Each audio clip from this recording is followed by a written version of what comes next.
Welcome to Under Two Capes. I'm Jared, and today, two things. Number one, we have a very special guest. We have Enosh Fee from Poindexter Lounge. Enosh, welcome to Under Two Capes. Thank you, sir. Appreciate it. So this week, you guys all know it's pretty obvious I'm a Zack Snyder fan, Enosh as well. So I thought, and this is partly why I brought back up onto the show, we're going to argue about, I guess the word is like, argue that Batman versus Superman, Dawn of Justice is not a horrible film, as other people have pointed out. There's plenty of worse superhero movies, first off. And second off, there's Morbius. So, yeah. But all right. So I don't hate Morbius. I want to go on record. Like, I don't hate Morbius. It's not a great film, but there are worse movies than Morbius. There's like Morbius, and then there's like other, just kind of mid-tier superhero films, Catwoman. Well, then there's low tier movies. Catwoman, I think, is your bottom basement.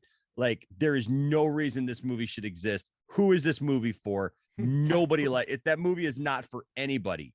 And then, of course, once I ran into somebody who's like, I love Catwoman. So there's something for everybody. So your least favorite movie is always somebody else's favorite. So who knows?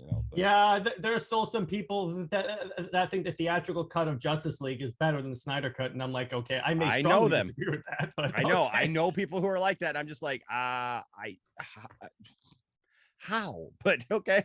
See, here's my thing. I originally thought it wasn't that bad because I was going through it because I grew up on the JL animated TV show. So sure, I was looking at through that lens. But then two things happened. As I thought about it more, I was like, okay, that's not good. And then when Zack Snyder, the bane of my existence at this point, started posting on Vero all the things that were in the Snyder cut but not in the theatrical, like Dark Side, I was like, wait a second, why'd you take that out? That's way better.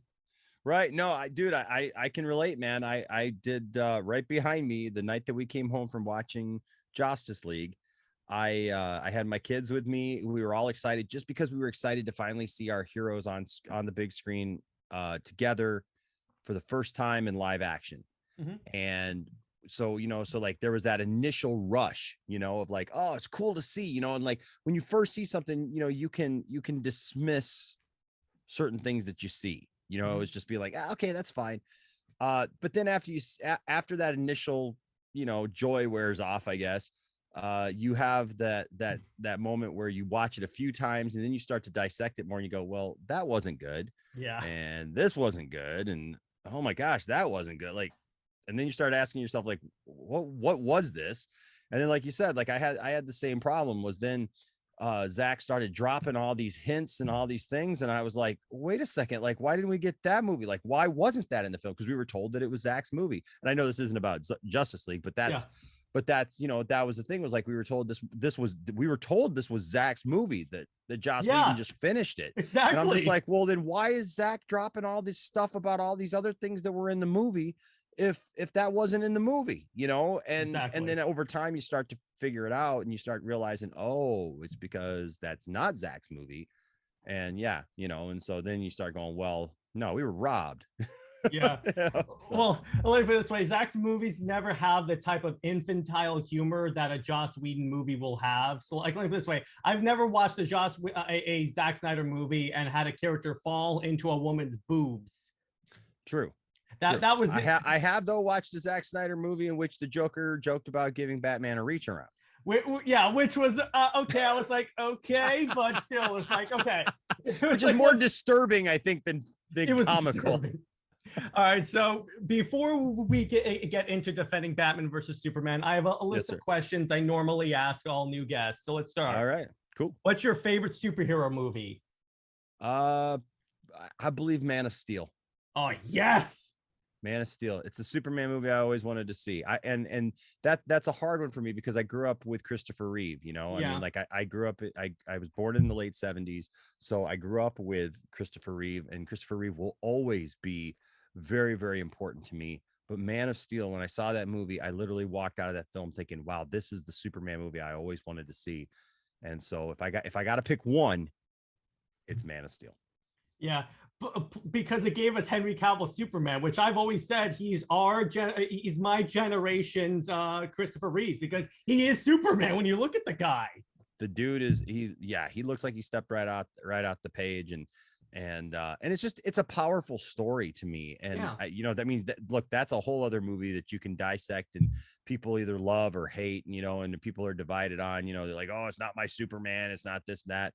And I just always say, look, man, that movie showed us the real person. Clark is the real person. Superman is the facade. Superman is the persona that he uses, like it's like the outfit that he puts on to be able to work in the world. It's his work uniform. It's not who he is. And I love the fact that they showed Clark as the real person, the conflicted person, how do I fit into this world? What should I do? And look, I know it's a hot source of contention with people, like, especially like with Jonathan Kent, when he says, well, Dad, should I just let him die? And he's just like, maybe, like, I don't know. It's like, but you got to be careful, because, this, and look, I can relate to that, because my connection with Superman, Jared, is so much deeper than just, hey, it's a superhero.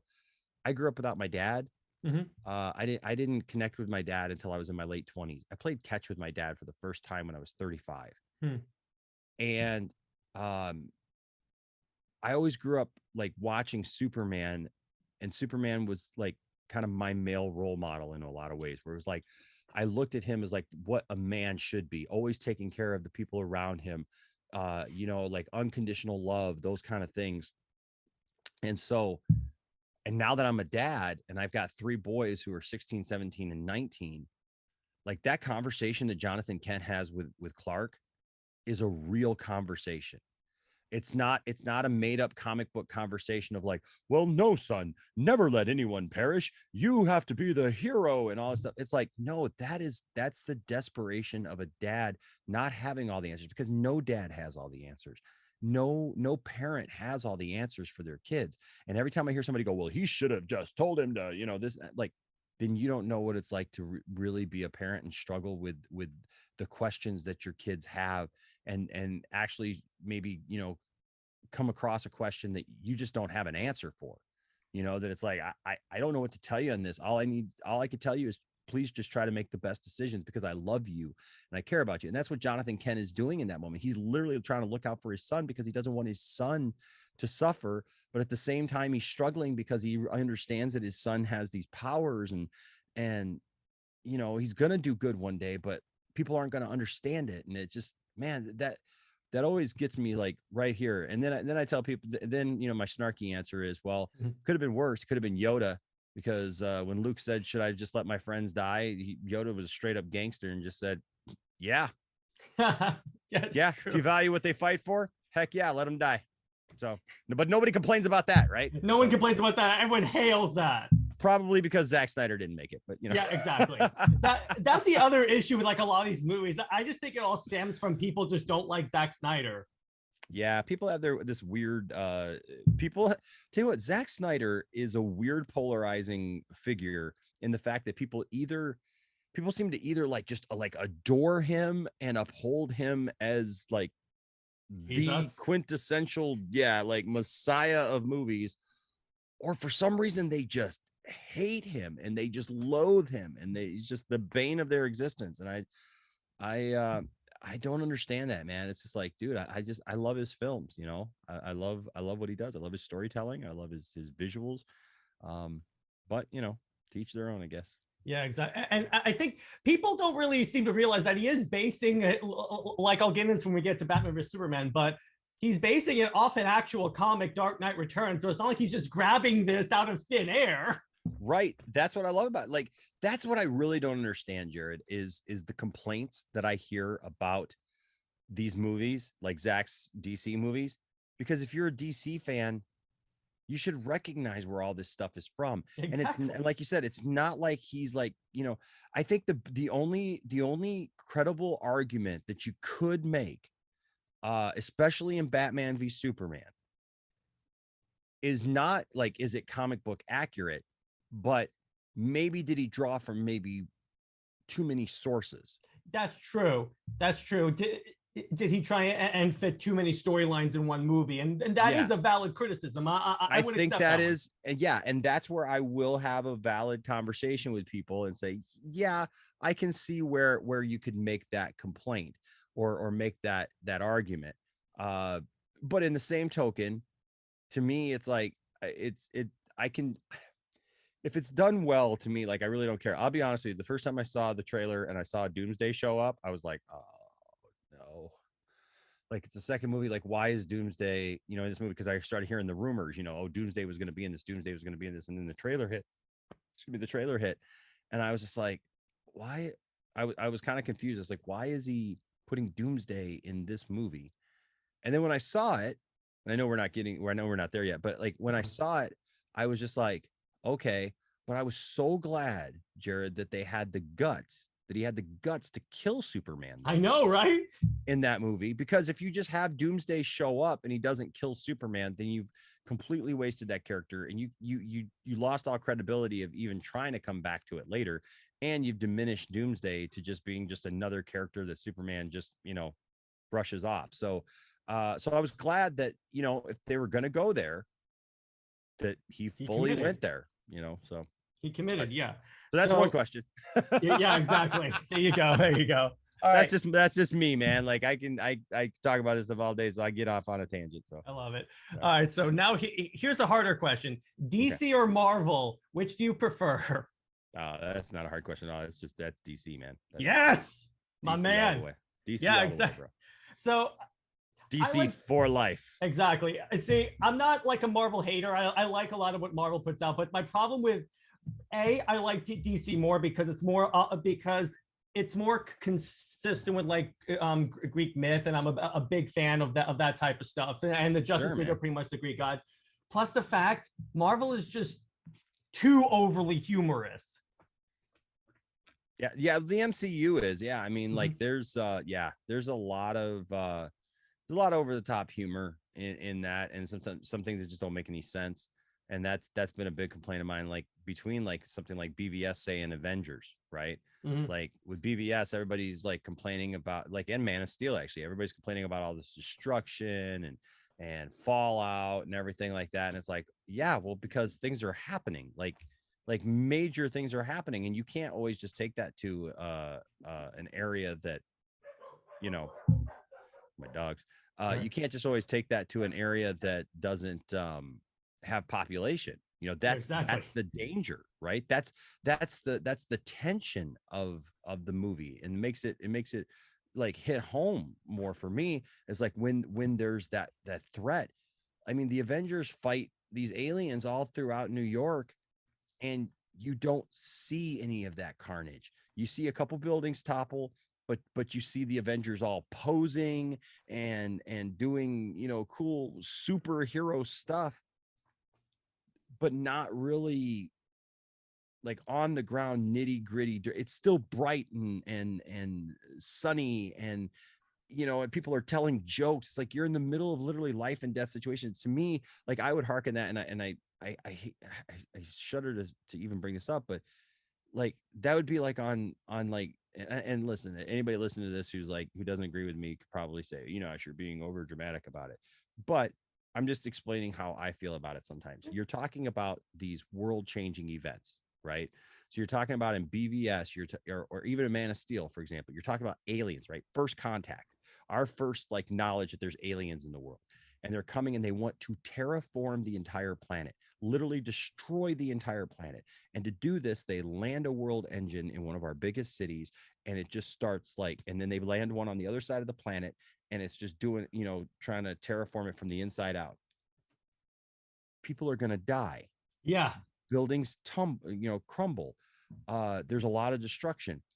You look in Avengers, there's aliens coming from other planets through a portal, and they're flying these crustacean ships through New York, and it's toppling buildings and stuff. What does that bring up? What does that remind us of in our real world? It reminds me of 9/11. Yeah. Right. On 9/11, our responders, our real life heroes, were running into those rubble, right? How many stories did we hear about policemen and firemen and just normal people who were running into dangerous situations? And dude, that's what I'm reminded when I watch BVS and I see Bruce Wayne running into those situations and stuff, and like saving the little girl and doing this. Dude, that just conjures up to me those memories of 9/11 and and I mean, dude, and I was an adult, right? So like I experienced that as an adult. I was young, I was in my 20s, but I experienced it as an adult. And so there was a lot of fear, there was a lot of uncertainty, there was all those things. um that is not the moment to be cracking shawarma jokes. Yeah, exactly.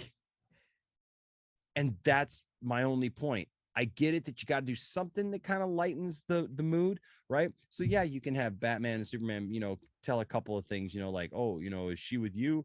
No, I thought she was with you. Okay. Love But that. it's not funny, ha ha. It's funny because it's like who is this, right? Mm-hmm. But at the same time, it's not like degrading the moment. Yeah, It's exactly. it's still in reverence to the moment. And that's that. So I like Marvel too. I know I take a lot of flack on my channel for it because people think that I don't like Marvel, but I do like Marvel. I enjoy the Marvel movies. I enjoy the Marvel TV series. Loki is one of my favorite characters in the whole thing. And I love all that stuff. So I love Captain America. I think Captain America Winter Soldier and the first Captain America and Captain America the Winter Soldier, I think, are some of the best Marvel movies that are out there. Agreed. I love the first Iron Man. I love the first Thor, because I feel like at the beginning they had a different kind of spirit to them. Yeah, Now I'm concerned because there's a lot of cookie cutter stuff. exactly. It feels like it's just like a machine just now, like pumping out new stuff, and it doesn't always feel like I do believe in Kevin Feige, that Kevin Feige knows his plan, knows what he wants to do. But sometimes I feel like it's kind of coming across as just like, hey, well, here's the next thing you're gonna love because it's just Marvel. And I'm not really sure, Jared, if it's creating Marvel fans or it's just creating MCU fans. I think it's creating MCU fans. And I said this on like a previous episode. I think the MCU has ruined all superhero movies. And what I mean by that is that it's created this expectation, because even going to BVS, what was the one criticism that was constantly there? It's too dark. It's not humorous or anything like that. And even this is a hilarious joke. I was driving to school one day and I had NPR on the car radio. Mm-hmm. And they were talking about Wonder Woman because the Wonder Woman movie had just come out. Fantastic. But anyway, so this is what they said. Okay, you ready? Batman versus Superman should have been like Wonder Woman because Wonder Woman was so positive and stuff. And I'm like, first off, it's in World War I. And second off, different characters. You're dealing with someone that watched his parents get shot. I'm like, these people are not fans. No, and you know what? I don't even know if it's that they're not fans. They don't understand the characters. Like people people base their understanding of Batman and Superman off of like childhood memories. Yes. Instead of what those characters actually are and how those characters have been written over the years. So you can really tell when somebody's exposure to a character like Superman or Batman was a cartoon, or something else, as opposed to the actual adult comic books that were being written. Yeah, exactly. And it's like my favorite are when people like bash Snyder's movies for like some note or some action, but then praise it when that exact same factor is in a Marvel movie. And I'm like, you got to be consistent here, guys. No, I hear you, man. I agree. Because trust me, I'm on a Discord server with people that are very aggressively anti-Snyder, so I deal with this stuff on a daily basis, man. It's like, oh gosh. All right, yeah, man. I hear you. I feel you. I'm in Superman groups, dude, where like people are just literally just hey, can we literally CGI Christopher Reeve's face on any actor who comes again to play Superman? And I'm like, no. Like Christopher Reeve himself didn't want stuff like that. Christopher Reeve himself did not want he understood that the character was bigger than him. Yeah. He wanted other iterations of the character to come along. So I think we have to be careful because it's very, uh, it's very selfish of us to demand just our favorite version of a thing, even if it's Snyder stuff, right? Yeah. I mean, like eventually there's going to have to be other iterations of the character, and look, you can either like them or not like them, and then you can either choose to watch or don't watch. But I always think it's important then not to bash it, but to like let people like what they like. I'll enjoy what I like. You enjoy what you like, and we'll be happy. Exactly. All right. So next question: favorite comic book event? Oh, dude. I know it's gonna sound cliche, Okay. but the death and return of Superman. Really? Yeah. That's Yeah. cool. I'm trying to collect all those graphic novels right now. Dude, it's amazing. I gave away actually a set here on the channel a little while back, and I started putting together another set of it, like the graphic novels all together and stuff, because in fact, if you watch channel RJ on the channel, he was the one who won it. It was when he first started watching and stuff before he became like a regular on some of our panels. He won it, and he actually read it with his dad, and like it kind of brought all that to light for him.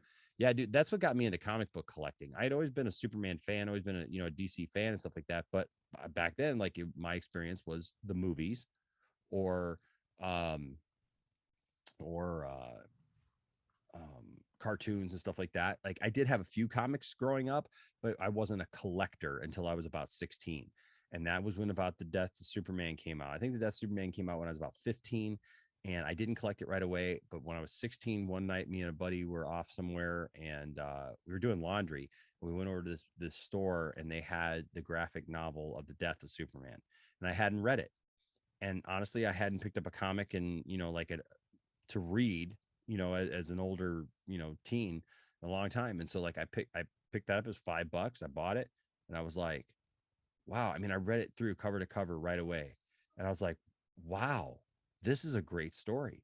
This is a really well thought out story, and this is grown up. It's not cheesy. It's not kiddie. It's like it's telling a good story. And so I fell in love with it, man. And then after that, it was like, okay, where's more? And then there wasn't any more for a few months. Yeah. Because they killed him. I read Funeral for a Friend. I read all that stuff, and then it was just done. It was like, is he coming back? We don't know. And then a few months later, all of a sudden, here came this out. But in that time, I started reading some back issues, started getting because I was like, wait a second, who's this Lex Luthor? Why does Lex Luthor have long red hair? And he's like the son of Lex Luthor, but he also seems like he's Lex Luthor. Like, what is going on there? Why is Supergirl dating it? Wait, it's not really Supergirl. It's this alien named Matrix. Yeah, like, that was weird. Like, what's going on here? And so I needed to fill that in, and I did. And then the reign of the Superman started, and I was like, wow, this is really cool. And so then, man, every week, man, I was at the comic book store, man, collecting that series. And yeah, dude, and I got to interview Dan Jurgens last year, so cool, on the channel. Yeah, that interview is on Poindexter Lounge, and it was just really cool to be able to interview him and talk to him and tell him about my love for that series. Yeah, my favorite part of that series is the way in the Death of Superman, how as you progress in the issues, each page is less panels, in a way, counting down to him dying. Yes, like that is dude. So effective. Heck yeah, it is. All right, next question: most underrated movie or TV series? Ooh, most underrated movie. Mine is the Kevin Smith He-Man show. That's a good one, dude. I love that series, man. That series, I have defended that series. In fact, it's funny you mentioned that, because like right now, like I do giveaways on my channel, and right now I'm giving away a Skeletor. Now I have the Power Crunch from cereal from that. That's great. Yeah, dude, I love that, man. I've got where is he? Because here's the thing, my opinion of it was, is it perfect? Well, no, nothing's perfect, but really I understood it for what it was. And if you notice, one of the criticisms of that show was like He-Man's barely in it. But what I detected watching it is that the spirit of He-Man is very present throughout the series. It's like how a Superman is not in the Snyder cut for like the first like 3 hours, but then at the end of it, he's in there. Dude, it's just like just what I just said just now about talking about Reign of the Superman. It's just like Reign of the Superman, where Superman is not even in the Superman comics for months as they tell that story of the return of Superman. But the spirit of Superman is all over those books.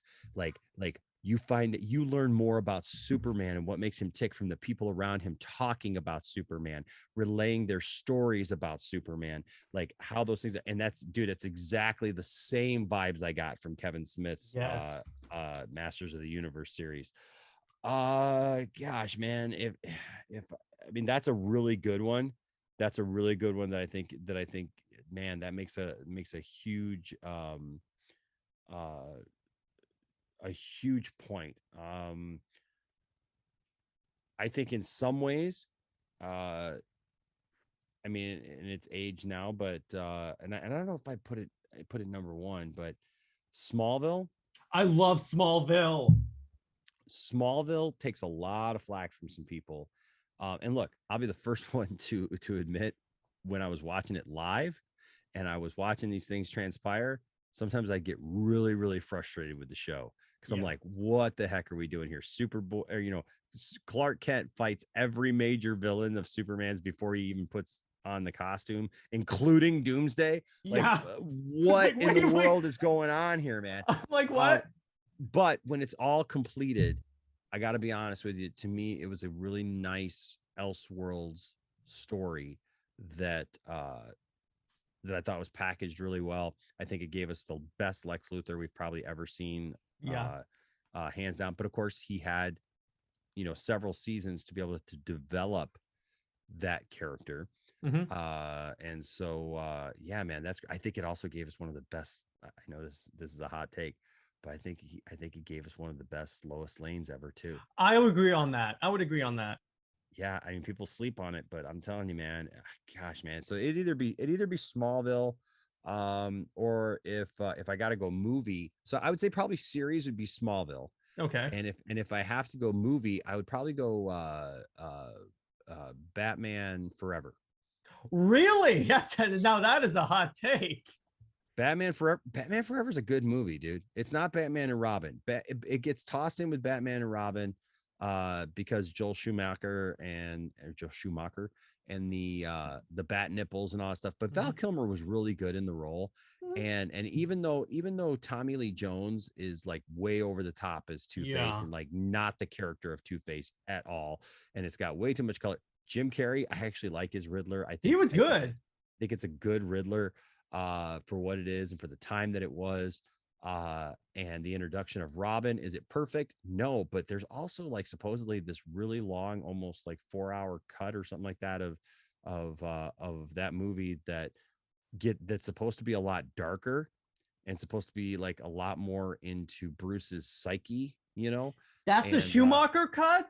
Yeah, that's what people are trying to that's what people are fighting for, this supposed Schumacher cut that's supposedly much, much darker and very much deeper into that character. And so I think just off the top of my head, I would say probably Smallville and Batman Forever. My one problem with Smallville, I only have one issue, is that so they have so 10 many seasons, you got one. And it's a very big one issue. So they bring in like so many characters in DC. I was really surprised. Like the Wonder Twins, I think Booster Gold shows up at once.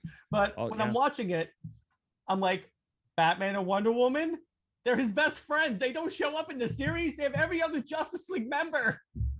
Yeah, but they do show up in the comic. Did you ever read the comic? Yes, I have a couple of. So I'm like, at least we got that. And they're very special, right? I mean, they are very special characters. I mean, so it's like I'm kind of glad though that they didn't show up in the series. I'm kind of glad because I don't know how they would have portrayed them. In that series had that happened. So Yeah, no, that's good, man. That's All good right, stuff. last question. What inspired you to start the Poindexter Lounge? It was completely by accident, completely random. Really? I was always been a big nerd. Always felt like I was on my own little island by myself. And I got remarried in 2012 to Tiffany, and we were both big nerds and stuff, introducing our kids to all the classics, all the stuff that we love, right? You know, all these nerd movies and superhero And that's movies, called raising them right. Star Wars, right? Exactly. And so that was also like a pretty much like a golden time of YouTube movie news talk shows and stuff like that. Things like AMC Movie News with John Campea. A lot of people who hate John Campea, but the funny thing is, like, a lot of the people even who hate John Campea, they recognize that it's because of people like John Campea and others that inspired them to talk about movies on the internet. You know, because like during that time you had like AMC Movie News, and then AMC got bought by Collider, and so then it was Collider, and they did the Jedi Council show with Christian Harloff every week, and and I loved that show, man. And like literally at the time I was commuting a lot, so like I would put that on and listen to that in the car. I'd listen to movie talk in the car. Right. And so, man, so it's like an hour show and I had an hour drive, and so it was awesome because it was just perfect, right? So I'd listen to Heroes with John Schnepp, and I'd listen to Jedi Council and the daily, movie talk show, and I was just super excited about that. I looked forward to that every day. And so I started a YouTube channel not to be a YouTube channel, dude. I started a YouTube channel honestly to just post videos and use it more of a storage for big videos that I had made, like big size videos, like file size wise, right? Because back then people don't remember, who weren't making videos back then. I'd make all these like videos for my church and just funny videos and stuff, and there were a couple of sites where you saw videos posted, but a lot of that was like you didn't have a place to put it. So like there was a couple of sites where you could upload files, just keep them there, and then you could send links to people. Everything was links. Everything was through email. Like, what I mean? There were a couple of sites that you went to and you could see some videos. Like there was like E-Bombs World and a couple of things like that. But it wasn't like YouTube is now, where it's like, man, you just go to YouTube, everything's there, right? And so so what I did was I started a YouTube channel really more as a storage place where I could put videos and I could like link people to videos that I'd made. And then I got this idea because I'm a musician. And so I got this idea to do a songwriting show called This Is My Story, This Is My Song. And I put that up. Well, it wasn't Poindexter Lounge. My screen name that I picked when I joined YouTube was Enosh Fee. So my first name and then my love of Boba Fett, I put, Enosh Fee. And so, that was just it. It was just the Enosh Fee thing. And so I did that for a while. And then one day, me and Tiffany, we watched Sharknado 3. Okay. We watched Sharknado 3. And if you've seen the Sharknado movies, they're so over the top and just crazy and ridiculous and campy, and I love that. I don't know, there's something about that I just love, that the stupidity of those movies. And it was so crazy that Tiffany looked at me and she said, Enosh, we got to make a video of this, because we were watching all this movie talk stuff, right? She's like, let's do a review of this and put it up on your channel. And so she kind of pushed me to do it, and I said, okay. So like I just had my phone out, and it's just literally us sitting at our old house, like just like laughing our butts off. We could barely get through the review, dude. It's like 25 minutes, and we're just laughing our butts off, trying, like, going point by point through the entire thing. Spoilers, all, man, like whatever. And she says to me after we're done, she goes, you know what we should do? We see, because we're big movie family. We go to the movies all the time. And she goes, we should do a show on your channel called Spoiled, like just to have some fun, and just like as we go see movies, like give our interpretations of the films and like walk through the film and everything. I said, okay. So we did that, and we started doing that, and it was fun. And I literally would record it on my phone, and I would edit it on my phone using iMovie on my phone, and then I'd put it up on the channel, and started growing, and then we started doing other things where I would do reviews of The Flash, the movie the show The Flash. And so every week I would do a review of The Flash. Well, people started like really liking my takes on The Flash. Okay. And then I did a video saying, hey, did you ever watch The Flash? I watched with the CW shows. I normally drop off after 2 seasons because that's when the quality starts going downhill. Sure, yeah. But were you there when it like did the whole "Who's the Man in the Iron Mask" thing? Was that the one where Savitar? Like season 2.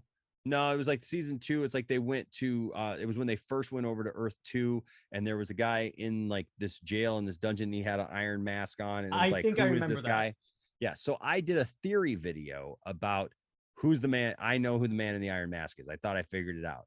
And so I gave I just made this little 8-minute video, dude. I stood right up here. I literally set up my camera, and I was like, the video quality sucks. And I was just like, hey, YouTube, hey, my name's Enosh, and I got this idea. And it did over 1 million views. Oh, wow. It just blew up, dude. And so all of a sudden we had subscribers, like, because people subscribed and they liked my take and stuff. And I was like, wow, cool. And so from there, we actually, I started, so we were always, doing the Flash reviews. And then people started saying, hey, would you be willing to do watch parties? Because we would love to watch it with you and like hear your takes as the show is going on. So then we just set up the phone, looking at us, and would do watch parties. And then that's how we started talking to people, Jared, in the chat, and stuff. And so we did that for quite a while. And then we started getting more subscribers, and I kind of changed the way that I would edit videos and stuff. And then Tiffany and I were just talking, and I told her, I said, we're actually growing, and I feel like it doesn't make any sense for the show just to be called Enosh Fee anymore, because it was my whole family. It's not just me. It was all of us. We were doing trailer reactions and stuff like that on my couch with my kids and my wife and everything. We got some of those, yeah, we got some classic moments, dude, especially those early days, dude. We got some really funny videos and stuff and things that we did. And so, like when Aquaman hit $1 billion, we did the Harlem Shake. Really? Yeah, dude. Like it was, and the funny thing about that was it was already past its, time, as far as when people were all doing it stuff. So like we just brought it back just to be stupid, just to like have some fun. And it was great. My son had this flash head that's like this huge, enormous like plush flash head that he had on and stuff. And dude, we were all like doing stupid stuff. So it was really fun. So we were doing stuff like that. And so I told my wife, I said, I really feel like with this growth and everything, we should rebrand the channel, like, change the name of the channel, but I'm not really sure what to do. And so she came up with the name. We used to go to a toy guy. Obviously I'm into toys. We'd go to this toy guy. We still go to him. He's my friend, Andrew, and he's got this toy store. But every time we go there, we end up talking nerd stuff for like an hour or two, and my wife would say, hey, you guys should just put up like some stools and get some coffee pots and stuff like that. And you could call it the Poindexter Lounge because it's a place for nerds. And we all kind of laughed about it and stuff. And she said, well, what do you want the channel to be? And I said, I want it to be a place where people can come and talk about the stuff that they love and just have good conversations. And it doesn't matter if we agree or disagree or whatever, we respect each other, but it's a place for nerds. And she goes, you know what it should be? It should be Poindexter Lounge. It should be a place where nerds can hang out and have fun. And I was like, yeah. And so we rebranded it Poindexter Lounge. And that's what it's been ever since, man. And it's fun, and it's a great time, man. And I always hope that people feel like that they have fun. They can come and laugh, be entertained, enjoy the show.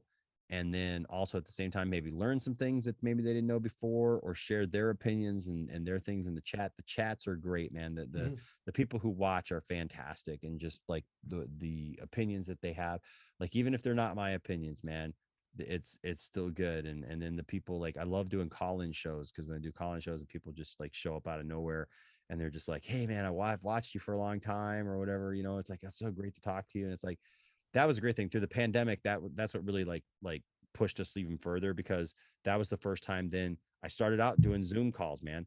Like literally I didn't have a broadcaster. I didn't have any of that kind of stuff. And so I set up Zoom, and I was just like, hey, we're going to do call-in shows overnight, because I was up anyways. And that was the first time I got to connect with some of our viewers that I had never seen, and, whatever, would never meet. But they were like, hey, it's so good to actually get to talk to you. Yeah, exactly. And stuff. And so that was just fun, man. So that's what it's become. That's what's evolved into. And yeah, man, we just have a lot of fun. It is definitely a lot of fun. I can definitely to testify to that. That's So awesome, man. those are all my questions. So All on to the right. topic. All right. So I found an article from Vox that's like from when BVS first came out. So this is all like fresh opinions that are stupid in my opinion, because it's like all this stuff has been either disproven or easily explainable. Sure. But so I'm going to share my screen real quick. All right. And all right, Batman versus Superman. All right. So the article gives like 19 things. So I figure we'll go through all of them and see if we can debunk them. Okay. Number one, why is Batman so gullible? The entire movie hinges on Lex Luthor using his wills to trick Batman to Superman to fighting, but he doesn't really waste much energy on fooling Superman, who's barely aware that Batman has it in for him. Instead, he spends almost the entire movie picking at the scab that is Bruce Wayne's anger over the Metropolis disaster that concluded Man of Steel.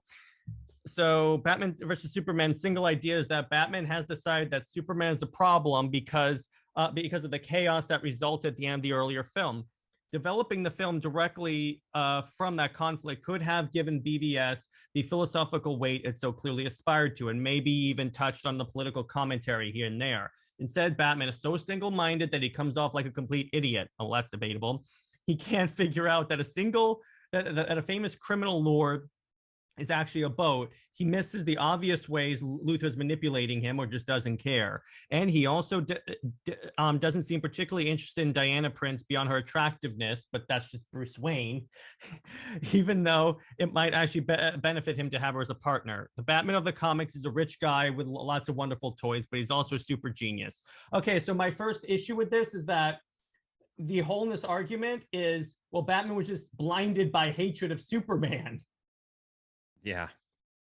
And I'm like, okay, but the Diana Prince thing, I wanted to bring this up. My problem with BVS was the marketing, because they put Wonder Woman in the trailer, and I'm like, can you imagine the theatrical response when they didn't have any indication that Wonder Woman was in the movie? And then she just drops down and saves Batman from Doomsday.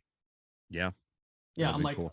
I'm like, come on. Well, we all know Warner Brothers is not exactly the best at logical thinking. So sure. Yeah. No, I mean, I think too is probably one of those things. I think it's like it's such a big reveal, right? That I don't know. Maybe like that's something that they couldn't have like kept secret. That's true. That people were going to know one way or another that, hey, she's in this movie. I mean, obviously it was going to leak. People knew she was in the movie already because of her casting, in the film. So I think, so I think it's probably good for them to show her in some capacity, just to I think if there was something that they probably shouldn't have shown in the trailer, it was probably Doomsday. Yeah, I agree with you on that, because that was a huge plot point that it was like, oh, did we need to know that? I don't know. Because you immediately know that Superman's gonna die at that point. Well, you hope, like, that's what I was saying before, right? True. Like, and I can't remember if I was saying this before we came on or after, but like that was my biggest thing about that was like when I first saw Doomsday, I was like, oh man, they put Doomsday in this, but then I was really happy because I felt like, well, at least if they put Doomsday in it, at least Zack Snyder, man, God bless him, he had the guts to kill Superman, because a lot of people wouldn't have been able to do that. You know what I mean? Like a lot of people would have said, oh, it's too early. And look, people complained about it already and said it was too early and all those things. But the reality was that, you know what, he stuck to it, and he did do what needed to be done, and he killed Superman in it with Doomsday. He didn't waste Doomsday. Doomsday had, his role. And so I appreciated that. As far as Batman, look, this is an older Batman. This is an unhinged Batman. Yes. That's what I love. This is not, hey, I'm super focused and I'm doing this stuff.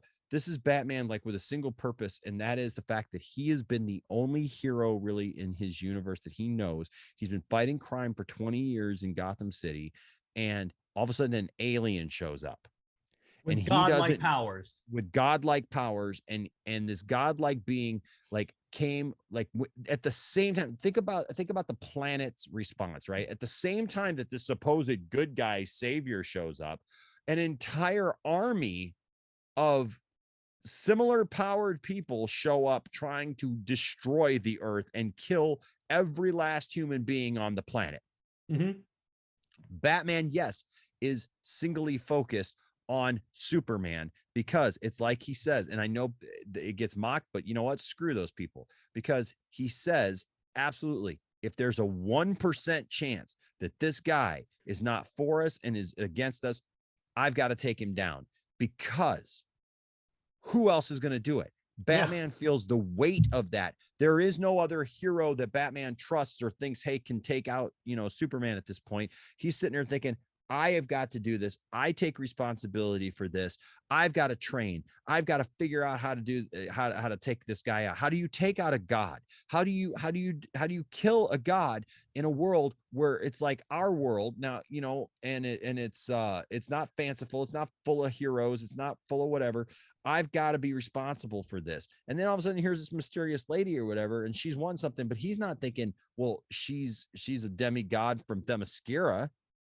That's not what he's thinking. He's thinking, hey, I am focused on doing this right now. Somehow he's trying to put the pieces together. He's doing the work. But like he does figure out that it's a boat. Like that's the whole point. He figures that out. So I don't understand what that argument is. What? Because he just doesn't. I get so sick of this idea that Batman just has like this godlike intellect where it's just like, oh well, you know what? Yeah, he knows everything. He knows everything. He's got a contingency plan. Nothing should affect him. If that's the way you want your heroes, you're boring, and you want your heroes boring. And you know what? That is awful. That is awful. I do not want heroes where they're just like, they blink their eyes and they're like, oh yeah, but we just solved everything. Screw that, man. Exactly. It's so freaking boring. And why even tell the story? If everything just comes that easy for them, it's like, well, Batman always has a contingency plan. He'll always just be able to do whatever. Well, then you know what? Why even tell a Batman story? If there's Batman literally, if there's no conflict whatsoever, then nope. And then why even tell it? Why even bother? Exactly. That's exactly my point. All right. Move on to point 2. All right. How does the world feel about Superman? The film posits a world in which Superman's existence has thrown human life into chaos, as it would have if it were like in the modern day. Yes. Some people worship him. Some people think he's unnecessary evil. Still others think he's a huge danger. There's a good version of the story where the debate plays out in full, where the moment when the world changes has no choice but to kill Superman with a nuclear missile, causes a terrible weight because the hero has finally re-earned our trust. BVS is not that film. Metropolis boasts a giant monument to the guy built just 18 months after the events of Man of Steel, but it seems like basically nobody likes him. Okay, so you're gonna have that. You're gonna have they answered their own thing. They said there are some people that like him, some people that hate him. Yep. And he saved the world, so there's bound to be at least one person that likes the guy, but you're always going to have those detractors, and those are the people like that guy Wallace who spray painted false gods in the statue. Yep.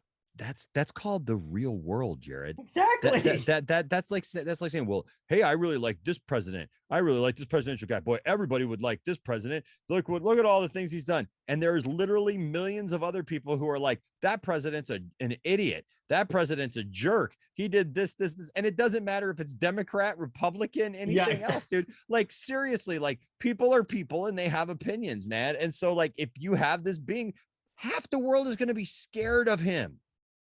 They're going to be absolute. Look, I imagine an alien came to our world tomorrow and it's just like, hey, don't worry, I can fly. I got laser vision. I got strength beyond you. Like you can't kill me. No, you can't kill me. I'm impervious to pain.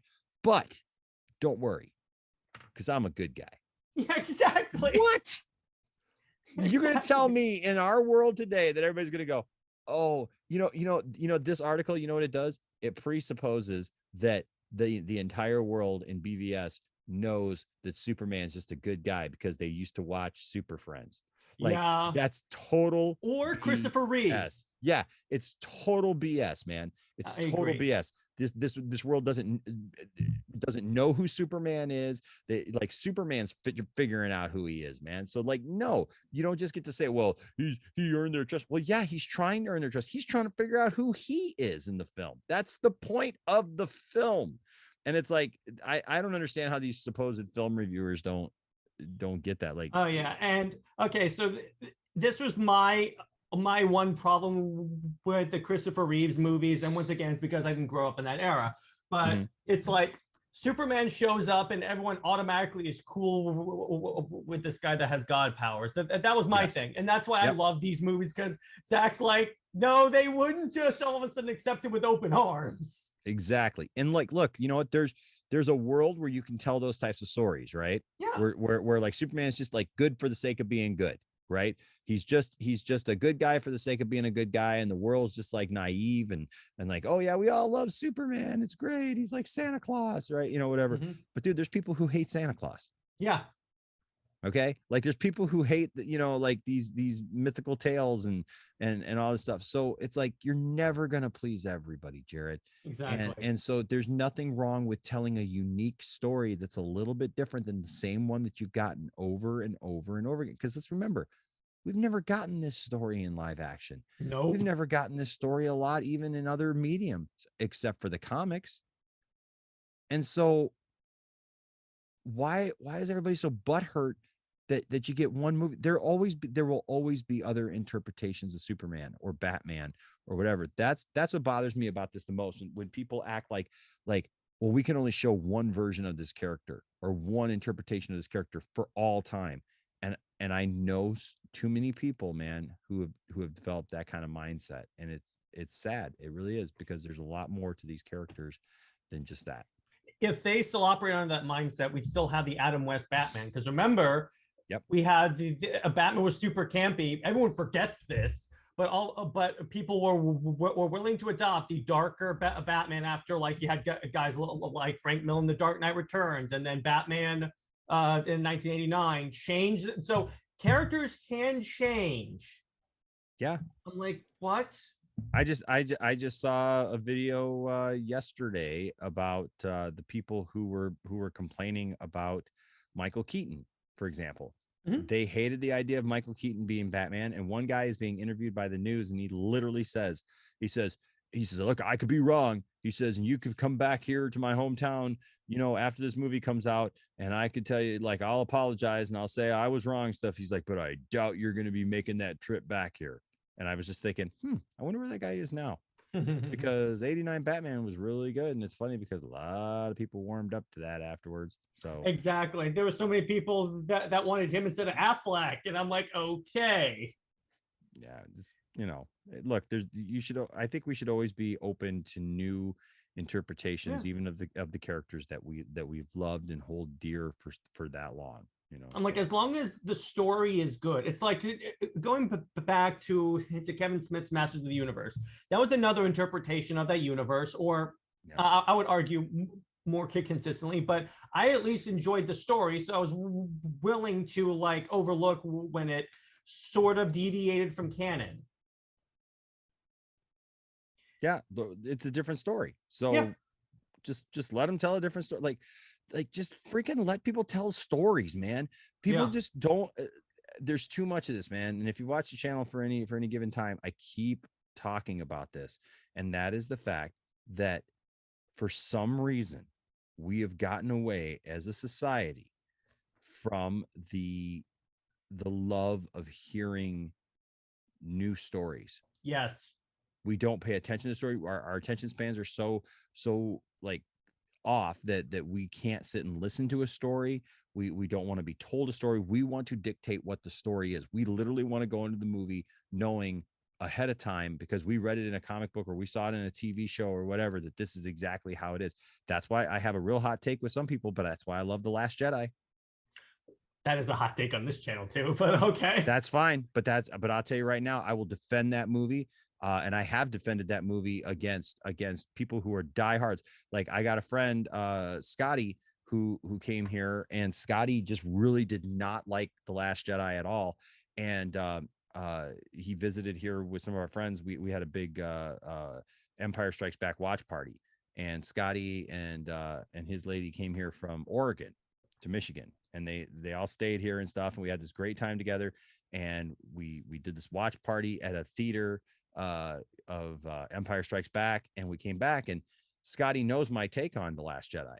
All right, now I have some issues. I have a lot more issues with Rise of Skywalker, but yes, me too. But The Last Jedi, we got into this, and so we had to take all the other people who were here. We had to take them back one morning to the airport, and it just left me and Scotty on like an hour and a half driving back from Detroit to talk about this. And Scotty just asked me, it's like 5, 6 in the morning, dude, and he's like, so come on, man, like what's the deal? Like, why do you feel this way? And I just kind of went point by point with him with it, and he was like, wow. And so he went home, and he is verified. He watched that movie because he worked at home. So between working at home and just through the day and everything, he watched that movie like 60 times.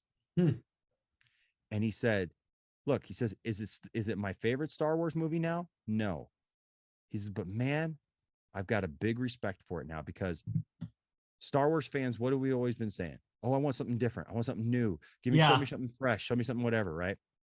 Then here comes Rian Johnson, and people were like, Rian Johnson's just making up all this stuff now. He's throwing it in a Star Wars movie. Right. But did he? He really didn't. Like it's very similar to Zack Snyder, actually. Yeah, exactly. It is very similar. Like he literally, Rian Johnson was literally picking from so much Star Wars lore and a lot of the Legends stuff. I mean, like people were like, so Rey's just got this power now, or Rey's just got this. Well, why does she have it? Because this happened in this Legends book, or this happened there, like these different powers. Like people, even in the Rise of Skywalker, there's stuff about the Rise of Skywalker though that people complain about that like aren't my complaints. Like, she's got healing power now. Since when can Jedis heal? For the all last the time. For the last 30 years. Have you played Knights of the Old Republic? That's right. Have you read the old comic book series? Like Jedi had these powers.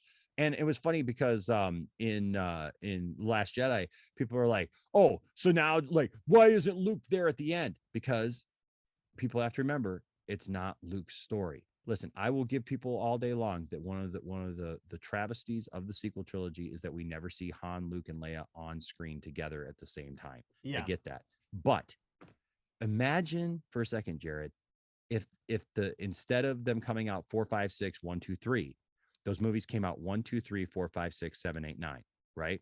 So when we all went to go see our first Star Wars, it was Obi-Wan and Qui-Gon, and it was Padme and Anakin, and those were our first heroes, right?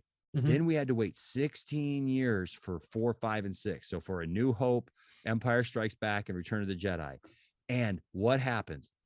New Hope starts off. Our hero, Obi-Wan Kenobi, is an old man now. He's a hermit living out in the desert. He's our hero, right? He was literally, dude, the guy that we were rooting for in the last movie, the Jedi that had to go into hiding and everything at the end of Revenge of the Sith. And what does he do aboard the Death Star? He doesn't get beaten. It's such a misconception. He doesn't get killed by Vader. He becomes one with the Force. Okay. He literally becomes one with the Force. He sacrifices himself. But is his job there? That's one of the reasons why. Have you seen Star Wars Scene 38? No. I've seen where they recreate. That the YouTube thing? Yeah, I saw that. Yeah, where they recreate, and everybody goes, this is so cool. This should have been in the movie. And I'm like, no, you missed the point of the story. Like, it looks cool for Obi-Wan and Vader to like get into this crazy fight and flips and force pushes and like all this stuff. But what is the point of Obi-Wan fighting Vader in A New Hope? Is it to beat Vader? No. It's literally to buy the rebels time to get aboard the Falcon and get back to the rebel base with the plans to destroy the Death Star. There's a bigger goal, a bigger plan. Obi-Wan has served his purpose in the galaxy, and now it's time for him to become one with the Force and go to a higher purpose and a higher calling. And that's what he does. Now, with that same knowledge, skip to The Last Jedi. Luke literally tells us, Do you think that I'm just supposed to go out and fight the entire First Order with a laser sword? Right? No. Mhm. We want him to because Luke Skywalker's my hero. Because man, I grew up with Luke Skywalker, dude. I grew up fighting those fights, man, and playing with those toys and doing all those things, man. I want to see Luke Skywalker go kick butt, dude. I read 20 some odd years worth of books where Luke Skywalker was doing that, where he started a Jedi Academy, and the dude he was doing all kinds of crazy stuff and bringing down Star Destroyers with the Force. And he was the most powerful Jedi Master ever. But this is a different story. Yeah, that's This true. is the story of a Jedi Master who, just like his masters, failed at some things, made some mistakes. And you know what? He's now a hermit. He's now cut himself off, just like he saw his masters do. Master Yoda, what's he do? He failed. He went into seclusion. Obi-Wan. Like, people are like, what a waste of Luke Skywalker. What a waste of Yoda. Yeah, exactly. Literally the greatest Jedi Master ever. And he's living in a swamp and he's acting like a funny Muppet the first time that Luke meets him. So is that a waste? No, Yoda was fulfilling a different calling, a different purpose. What a waste of Obi-Wan. This is what Luke saw his masters do. And also people get really mad because like, well, my Luke Skywalker wouldn't be murderous and try to kill his nephew. For the first time in Star Wars, The Last Jedi gives us something we've never seen before: flashbacks. Mm-hmm. And in those flashbacks, a couple of things happen. And I think this is where the story is important. And this is why the story is important for Batman v Superman, for anything that we watch. Yes. In those flashbacks, first, who's the first one to tell a flashback? It's Kylo, right? Yeah. Kylo Ren. Kylo Ren tells that flashback story. It's from his point of view. In Yeah. his point of view, Luke is this murderous, like bloodshot eyes, like just, like gonna come in and destroy him kind of thing, right? And then later Luke tells the story to Rey, and it's like, well, no, I was misunderstood, and I saw this vision, and I did this, I made a mistake, but I held off and everything. And it's very innocent, right? Yeah. Somewhere in the middle is the truth. People who think that the actual truth is that Luke was this murderous, crazy-eyed person that came in trying to just kill Kylo, you're missing the fact that's what's called a Kylo is a what is that term? It's antagonist. No, he's because he's narrating the story, right? You can't I know what trust you're talking him. about. He's an unreliable narrator. An unreliable narrator. Thank you. He's an unreliable narrator. He's telling a story, and yes, we're seeing it, but it's not the truth. Mm-hmm. Right? So people who get pissed off about that, I'm like, you're pissed off about something that wasn't the truth, right? And so what is the reality? Luke Skywalker absolutely fell into his same traps that he's always had. And that's what I love. Because if you ever watch, and I know I'm not trying to get off on The Last Jedi, but it's just because I relate it to all this thing about story, right? Yeah.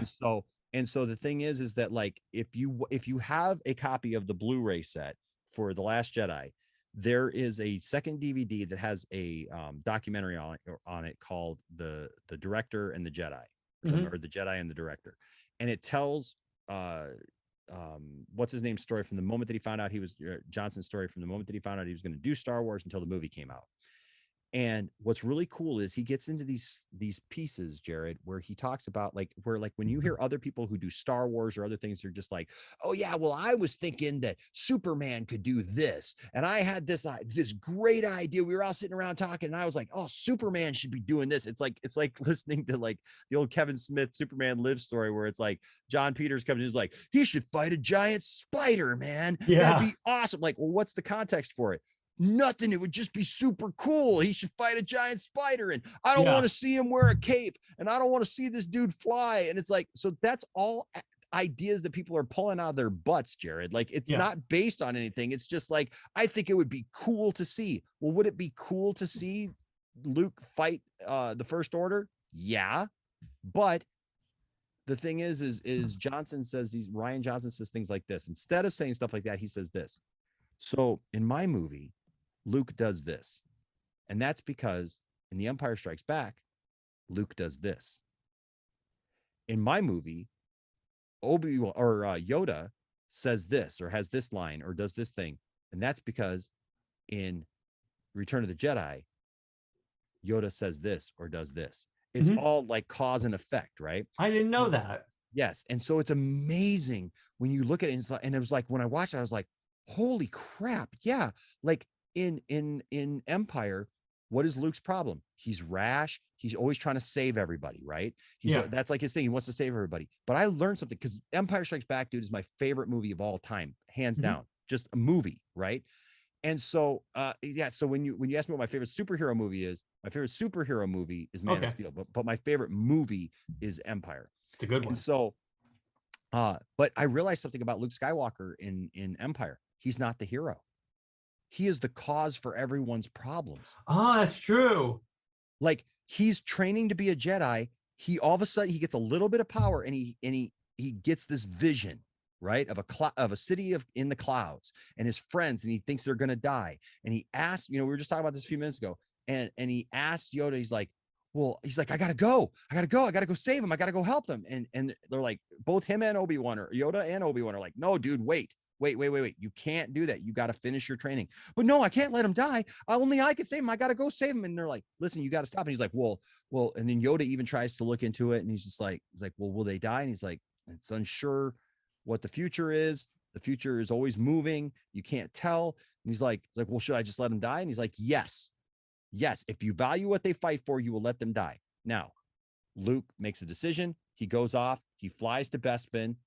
And Luke is the cause of all their problems. Luke doesn't save anyone. Luke is not the hero of that movie. Luke literally gets himself into trouble, because if not for Luke, Han would have never been frozen in carbonite. Never. Because it's only because Luke is flying, and while they're standing there at the they're at the freezing chamber, because Vader was going to use, because he's trying to lure Luke in, so he was going to use the freezing chamber to freeze Luke to take to the Emperor. So he says, so Lando comes up to him and goes, I don't know, man, if you put Luke in, if you put Skywalker in there, it could kill him. And Vader says, then we will test it out on Captain Solo. Oh, okay, that makes sense. And so then they bring down Han and everybody, and they free.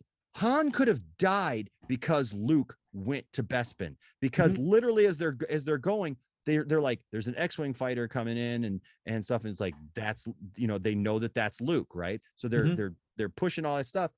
They get there. Luke does not save Han. They already froze Han. And it's just by chance and sheer luck that he didn't die, right? Because they didn't know. They hadn't tested it before. He lives. So they're like, well, we're going to give him to the bounty hunter, right? But now Leia and everybody else is coming with Vader. And Lando's all upset about it. Luke doesn't save them. Luke doesn't save Chewie or Leia or anybody. He like walks right past him. He ends up fighting Vader, gets his butt handed to him, gets his arm cut off, his hand cut off, goes through all this trouble and pain and all this horrible stuff, ends up literally hanging upside down, dude, off the bottom of Bespin, off a Cloud City. Chewie and Leia get away with Lando and the droids. They all get away, right? They all get away. But theoretically, if Luke doesn't go, Han doesn't get frozen, Han would have been with them. He could have, they all could have gotten away, because Lando was going to save them. Lando would have literally saved all of them, Jared. And they would have all gotten away, and they could have met up with Luke later, and Luke could have completed his training, become a Jedi, and everybody would have been happy. But no, Luke screws up the whole thing by going and literally has to call out to Leia to come back and save his butt. That's true. I never thought about that. And in the whole process, Han gets taken away to go to Jabba. So they all get split up. Han's over there. They got to put this plan together for Jedi. And it's when I started realizing Luke has the same problem in there. And listen, as I get older, I realize, listen, do I have the same outlook on life and everything as I did when I was in my early 20s, when I was 21, 22 years old, like Luke in Jedi? No. It was like, he wouldn't have killed him. He wouldn't have done all this stuff. But if you watch the story, man, you see what happens in The Last Jedi. Luke has a vision. He's been fighting for this thing his entire life, Jared. He's been fighting for truth in the galaxy and justice and all this stuff. And they got this government. And he has a moment where he has a vision. where he sees that his nephew could be a part of bringing evil back to the galaxy. He sees billions of people being killed from Hosnian Prime and all those things in his mind. And for a split second, he thinks, I can end this. And he takes out his lightsaber and he ignites it. But then he realizes, I can't do that. It's not the right way. But it's too late because Ben sees him. Mm-hmm. And that spirals it out of control, right? To the point where he literally creates the problem again. He creates the problem that was there, that he saw in the future. And so that's all part of the story. And like, even stuff like him, like the point is like, he does the most cool thing that a Jedi could do, like transporting himself, like, you know, across the galaxy like that. That was dope. And people complain about that. They're like, I hate that. I hate that. But you know what? It's straight out of the comics. It's straight out of Dark Empire, dude, because he does the exact same thing in Dark Empire. And can you imagine? Did you ever read Dark Empire? No. So Dark Empire, that came out in the early 90s, man. And it told the story of what happened after Return of the Jedi, that the Emperor cloned himself. Oh, yeah. Was on a distant planet somewhere and cloned himself. His essence went into this clone. He was reborn as a young emperor now. And Luke seeks him out and literally commits himself to the dark side to study the dark side and become the Emperor's apprentice and replace Vader after all that happened. And like, you know what? Nobody back then, Jared, complained and went, oh, they're undoing Anakin's sacrifice and they're doing this. Why? Because people back then were just like, hey, I want to hear more stories in Star Wars. This is cool. Like, hey, let's give this a shot, right? And here's the thing: Luke, Han, Chewie, Leia, the droids, everybody, they come to save Luke on this Sith planet. And they bust in, they get Luke out, they save him, they get him aboard the Falcon, they get halfway back across the galaxy, and Luke looks at him and all and says, aboard the Falcon, and says, hey, thank you guys so much for coming to save me. I really appreciate it. And I love you all, but please don't come back for me. And they're like, what do you mean don't come back for you? He's like, listen, I love you all, but this is something I have to do. I have to study the dark side. I have to see what the pull of the dark side is for my training. And he disappears because he was projecting himself across the galaxy, just like in The Last Jedi. That's great. And so Luke's purpose in The Last Jedi is not to be the action star, right? Just like Obi-Wan's purpose in A New Hope is not to be the action star. He's there to serve the story. And then in the end, what does Luke do? Luke diverts the attention of the First Order so that the rebels can sneak away and get aboard the Falcon and live to fight another day. Just like George Lucas says, it rhymes, dude. That is actually an interesting point. And so when I look at something like Batman v Superman, I know it's a long way around to Batman. It's okay. It's all good. So I apologize, but I get talking nerd stuff, and it's just that's what happens. But when I look at something like Batman v Superman, we have to look at motivations for characters. Batman is literally in a position of desperation. Exactly. He's not fighting the Penguin. He even talks about, he's like, remember the days when like we were fighting, exploding, wind up penguins and stuff like that, and all those things. Like those kind of conversations end up coming up, right? Because all of a sudden now we're in Justice League. Yeah, in Justice League, but still, but the point still remains, right? Still there. That like he's gone now from fighting, these criminals on the streets of Gotham to now he's fighting like otherworldly things. Exactly. Right? And things that are beyond his imagination. And Superman is that. And so he's in a place of desperation that he's got to he's got to attack differently. So yes, he's in a point of desperation, and yes, he's going to make some bad decisions and some plots, and yes, he's one-sided. He's singly minded, that like, I've got to take this guy out because Batman feels the weight of it, dude, that if he doesn't do it, nobody can. Yes, exactly. And so it's all story, man. It's all story. I wish to God that people would get back to just like, hey, tell me a story. And what's interesting, you may not like it. Yeah. But tell me a story. And what's interesting is that when the Snyder Cut came out, in addition to Restore the Snyderverse being trending, what was also trending is I'm sorry, Zack Snyder. People are like, oh, I understand it now. Once you understand that this is where the story's going. Yep. And I'm like, amazing, isn't it? Yeah. It's amazing how much more fun these movies are when you see them as like one whole story. Yes, I agree, man. I agree absolutely wholeheartedly. All right, next one. This point was actually explaining the Ultimate Edition, so I'm not going to like go into in depth on this. Why does everyone blame Superman for the massacre in Africa? Granted, the theatrical version of that left that very much like we don't know. It was vague. If you were a Superman fan or like you paid attention, like you could piece it together. Yeah, you can piece it together. But yeah, the Ultimate Edition I think does a really good job of fleshing out like the why. Yeah. It also explains how he didn't see the bomb in the wheelchair. Because even I was like, what? Right. Yeah. I'm like, wait a second. This doesn't make sense. That's my problem. When you give Zack Snyder, it's like the reason why the Snyder cut's good is because guess what? He didn't have to cut anything. Right. Well, yeah, like because when you end up with something like the theatrical version, which was WB's version of, hey, we got to cut this film down. Got to cut a half an hour out of the film, all the subtext, like all of the reasoning behind some of these characters and like Lex's reasoning and Batman's reasoning and all this stuff. Well, then, yeah, it's going to be confusing. You can't cut a half an hour out of a film and just be like, hey, just, you know what, just go back in there and just watch it some more. Like, nah, come on, man. Before, like, I had any like conception about time in movies and stuff, I got the Ultimate Edition of BVS. I was like, well, how much story can half hour add onto a movie? Then I watched it and I'm like, oh, this is way better. Right. There's so much more there, you know. Dude, it's amazing. It really is. Yeah, it's amazing when you give the director the time. And that's why if they would show the Snyderverse, I think they should stay on HBO Max. I know some people want theatrical releases, but if they do it on HBO Max, he doesn't have to worry about a time thing. Yes. And I'm like, oh, okay. And make it a series. That way you could spread it out. So I'm like, oh, okay, there you go. This is how you adapt. Because really, I've always said Zack Snyder works best as a like streaming director because with streaming, because the thing about Zack Snyder's movies is that he tells such large stories that it's really hard to like cut it down to like a 2.5 hour movie.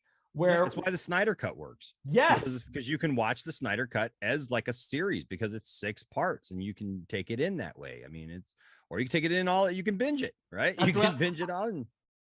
Yeah, I've gone through the whole thing like 8 times. I'm waiting to like get into 10 times, but I'm still working on it. Let me tell you this.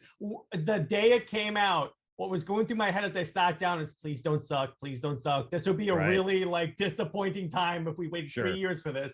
And it's like, then I sit down within 5 minutes. I'm like, and the minutes the axe comes down Superman's shoulder and he goes not impressed. I was like, okay. And then following that, I was like, oh, how are they going to top this? Flash goes back in time.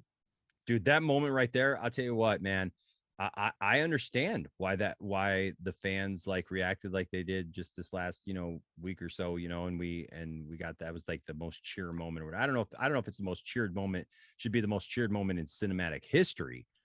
No. But I will say this, man, that moment is so fantastic. And that's the first they took out. So powerful. And that's the first they took out. Well, the thing about Warner Brothers is that, remember, they wanted to take out the no man's land scene from Wonder Woman. Yeah. And I'm like, that should tell you immediately that these people aren't to be trusted. These are the people that, for Man of Steel, they put in a script note for David Goyer. Yeah. He shouldn't take out Superman's ship because how's he going to get back to Krypton?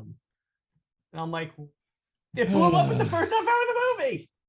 Yeah, dude. Like that's the thing is they do keep showing that they really don't understand their own characters, and it's a shame. It really is a shame because, man, there's so many good characters there, and yeah, I mean, like that was one of the things that they talked about with the film was they didn't understand the Flash scene, like him going back in time. They didn't understand him going into the Speed Force. Well, whose fault is that? Is that Zack Snyder's fault, or is that the suit's fault? The people at in these higher positions, like they just don't understand their own characters. And also, because that moment's powerful. did you ask maybe Zach to explain the scene? I'm like, what? Right. And also, my other problem is that why do you replace the Superman not impressed line with him just showing up and going, I believe in truth, but I'm also a big fan of justice? I'm like this way, when that scene happened, my co-host and I reacted like we were in the theater for Avengers Endgame. Mm-hmm. Because I'm a huge Superman fan. He is my guy. So when that happened, I was like, oh, this is dope. Heck yeah, man. Heck yeah, it is. That is when the Snyder cuts. If you ask me what my favorite movie is, it is the Snyder cut, because Justice League and that scene alone, I was like, dude. Oh, and the way it recontextualizes the other movies. And that's why people came back to like BVS and Man of Steel, and they're like, I get it now. Yes. Well, dude, and here's the thing.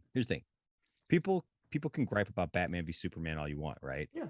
We could really stop right here with just like one sentence, one thought, really. All these gripes, all these things about it. But here we are, how many years later? Talking about the movie. And it's not just us, dude. It's not just you and me, Jared. It is literally the world still talks. Even the haters, even the people who absolutely loathe this movie, they still talk about this movie. They still debate about this movie. Podcasters still do podcasts about this movie. Yeah. Haters do videos about this movie and how the Snyder fans are crazy and stupid and they shouldn't like this movie. But the reality is this movie is still getting engagement. That is the mark of a good, long-standing cinematic piece. Exactly. That's why that's one of the many reasons why it didn't make sense when Warner Brothers came out and said they weren't going to continue this. And I'm like, wait a second, you still have people talking about this.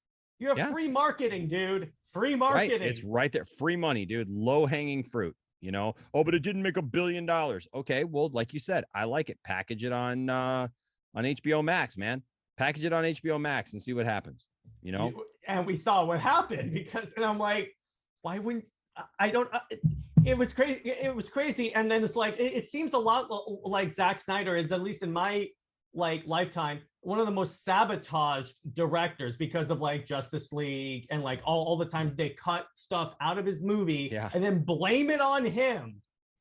Yeah, make it look like it's him, like he's to blame for it. And yeah. All right, back to this. What is Wonder Woman in Metropolis for? Well, the picture. So I'm like, did you not watch the movie?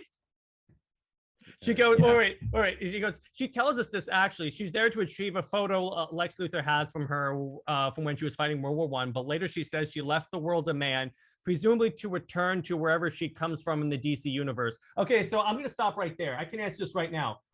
So they're equating two very different contexts, because here's the thing. They would have more weight if she just burst into his like mansion as Wonder Woman.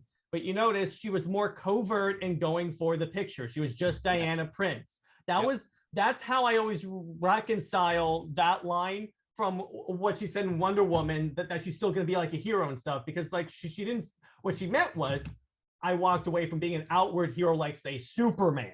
Yes, absolutely.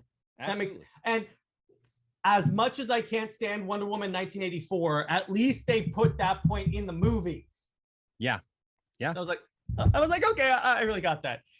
And then what does Lex Luthor want? There are a lot of people that were against like Jesse Eisenberg as Lex Luthor, even though it is actually based on a comic book. So I'm just gonna say, look, Jesse Eisenberg. When I first heard about his casting, look, I'm gonna be honest with you.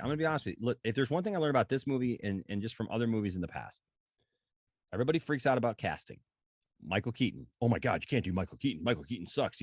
He's like I was literally watching that video that I was telling you about, and people were like complaining about, he's balding. He's a small little guy. He doesn't even have any like body weight to him, like he's not muscular or whatever. And then they literally cut to a scene from Batman 89 where it's like Batman looks so cool and it's like, and just ominous and everything. And it's like, dude, it's called movie magic, right? Like it can happen.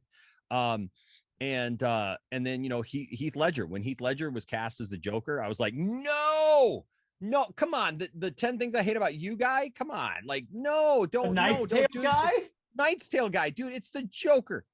Like Brokeback Mountain guy? Like, no. Dude. Even though it's not like a comic version of the Joker, he has set the bar for the Joker by creating a character that was absolutely amazing and stunning.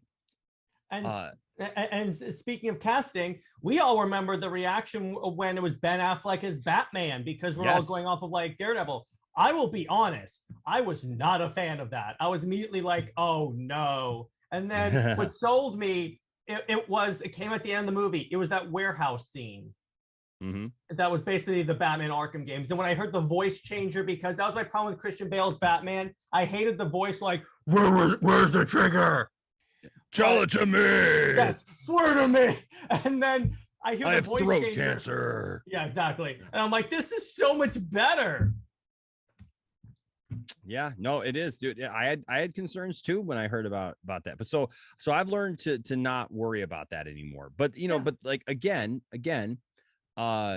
with Jesse Eisenberg, I had some concerns. I was definitely worried. But man, like he nailed it. He nailed that young Lex. This is a great combination. Think about, I just talked about earlier. When's the last time we saw a long red-haired young version of Lex Luthor? Death of Superman. Yeah. And Superman's Secret Origin by Jeff Johns. That era, right? And so the thing is like he's playing this character. Plus, like, dude, at the time this movie came out, I was even theorizing because of the crazy things that Zach does sometimes. I theorized, dude, what if he was a clone? That would have been dope. What if he was a freaking clone of the real Lex? Because he's always talking about his dad, and like he's like, and when he's talking to the senator, it's so creepy when he's just like, so I changed everything except for this room because this is the way that dad liked it. His dad is the real Lex Luthor. Right, like, and imagine, and he tells the senator, wouldn't it be interesting if like dad just like walked back, like if dad just like was here right now and just like came back into this room again. So I left it this way. And I was like, are they setting up that like he's a clone of the original Zach Lex will Luthor? do that. He will take a throwaway line and turn that into like a massive plot point. So like I made a video about it, dude. I actually made a video about it back in the day. And I was like, is he a clone? Because look, that happened in the comics, where they cloned Lex Luthor. And who was the Lex Luthor at the time of the death of Superman? The cloned Lex Luthor. So I was like, look, I'm not saying it's absolutely, like this is happening, but it was an interesting take on it. But look, he's conniving, dude. He's probably the most maniacal, evil Lex Luthor we've ever seen. He's not trying to do a land deal. He was one of the most comic accurate. Yes, he's not trying to do a land deal where he's trying to like I was like okay. Create new land. He's not he's not like just anything else other than he's awkward. Yes, because he's Jesse Eisenberg, but it's off-putting. That's what's supposed to be. That's what it's supposed to be. And I'll tell you what, man, even in Justice League, like and even in the post-credit scene of the Snyder cut, when he's bald, when he's shaved, at the end of Batman v Superman, he's shaved, and you see him that way, you could see where that could have gone, where he would have been the more kind of classic archetype of Lex, but it had to get there. Exactly. Zach was all about telling the story about how these characters got to be where they're at. Exactly. Superman earns the right to be able to come back and go, hey, you know what? I need to handle these things in a different way and maybe not kill. Maybe, like, and like try to, come up with everything I can not to do that, right? Or like, why is he good? Why is he good? Dude, the most maniacal moment of like any superhero movie is that scene between Superman and Lex on top of the building. Yes. That is pure effing evil, dude. And there ain't no other way to describe it. That is so evil when he sits there and throws Polaroids at this godlike being, right? Like, because he realizes he has the power over Superman. That's what Lex Luthor always wants. Yes, because he has Superman's mom. Notice this Lex Luthor is not an ignorant Lex Luthor. This Lex Luthor knows who Batman is. This Lex Luthor knows who Superman. It's not some reveal moment like, what? How are you Superman? He's like, Clark Joe. Yeah, I know who you are. And guess what? I got your mom. Oh, well, you're going to come after me with your heat vision? Oh, well, I told him not even to tell me where he is so that I couldn't even tell you where she is. Yeah. Oh, dude. And when he makes Superman kneel before him. Dude. I was like, evil. It's evil, man. It's just so bad, but it's so good, man. It's Lex Luthor. Yes. And by his whole plan is just to discredit Superman because that's what he tells them: kill Batman, prove you're a fraud. Yes, because he's angry. And he says, I learned a long time ago, if God is all good, he can't be all powerful. And if God is all powerful, he can't be all good. Listen, as a minister myself, I love this scene.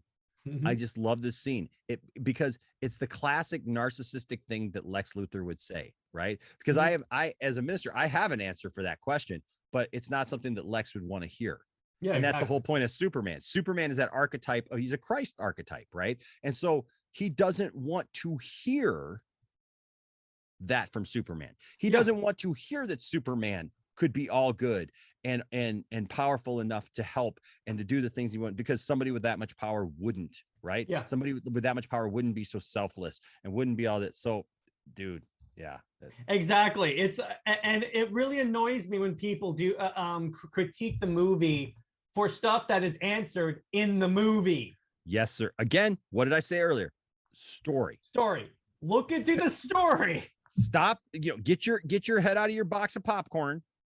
Right. This is why I'm not a fan of movie theaters, like putting like bars in the theater, like actually in the theater. I went to a theater where there was like actually a side bar in the screening theater. Really? Not just out in, not out in the lobby, literally over there. Wow. So you could go get a drink while you're watching the film. People were having steak dinner. Like there was like a restaurant kind of style thing. And you could bring your steak dinner. You had like a little table that was like right there at your seat, that you were eating at. You could have a dinner. You could have whatever. No, screw that. If you go to a movie, I don't want to hear clanking silverware and plates and stuff like that, dude. It's the same thing. Reason why I don't want to hear like a screaming baby, right? Because I want to be able to hear the dialogue. I need to know what that story is. Particularly with Zack Snyder's movies. And the reason why I love them so much is that he puts so much in these movies. I've seen the Snyder Cut 8 times. I'm still finding stuff that I didn't catch the first time.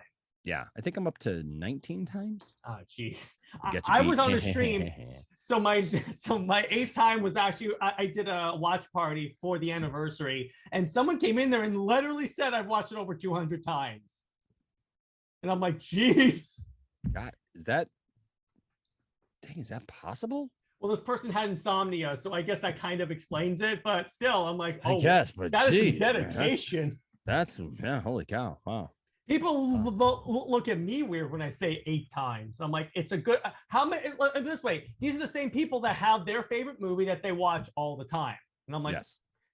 Yeah, and let me put it this way. But I bet you if you told them, those same people a lot of times, like, oh, I watched Endgame, 6 times, like, oh yeah, well, dude, it was an awesome movie, wasn't it? Like, let's talk about it.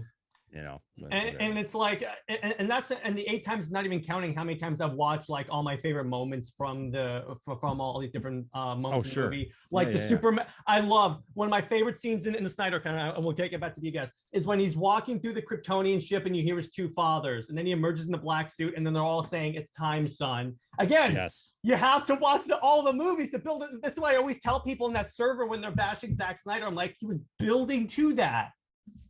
Yep. He had a purpose, man. He had a purpose and a goal. Next one is Lois Lane magic. When she's not being held captive as a damsel in distress, Lois Lane uses her powers of journalism to immediately arrive on scene of wherever she's needed, to the degree that she can throw herself into the middle of Batman and Superman's big fight. Though at least the entrance is explained. She takes a helicopter. Well, she knew where Superman is going to be because he said, I have to go talk to Batman. Then she saw the giant bat signal in the sky. Yeah. I'm like, oh my God, this movie made me, it was when I completely started ignoring anything a film critic says.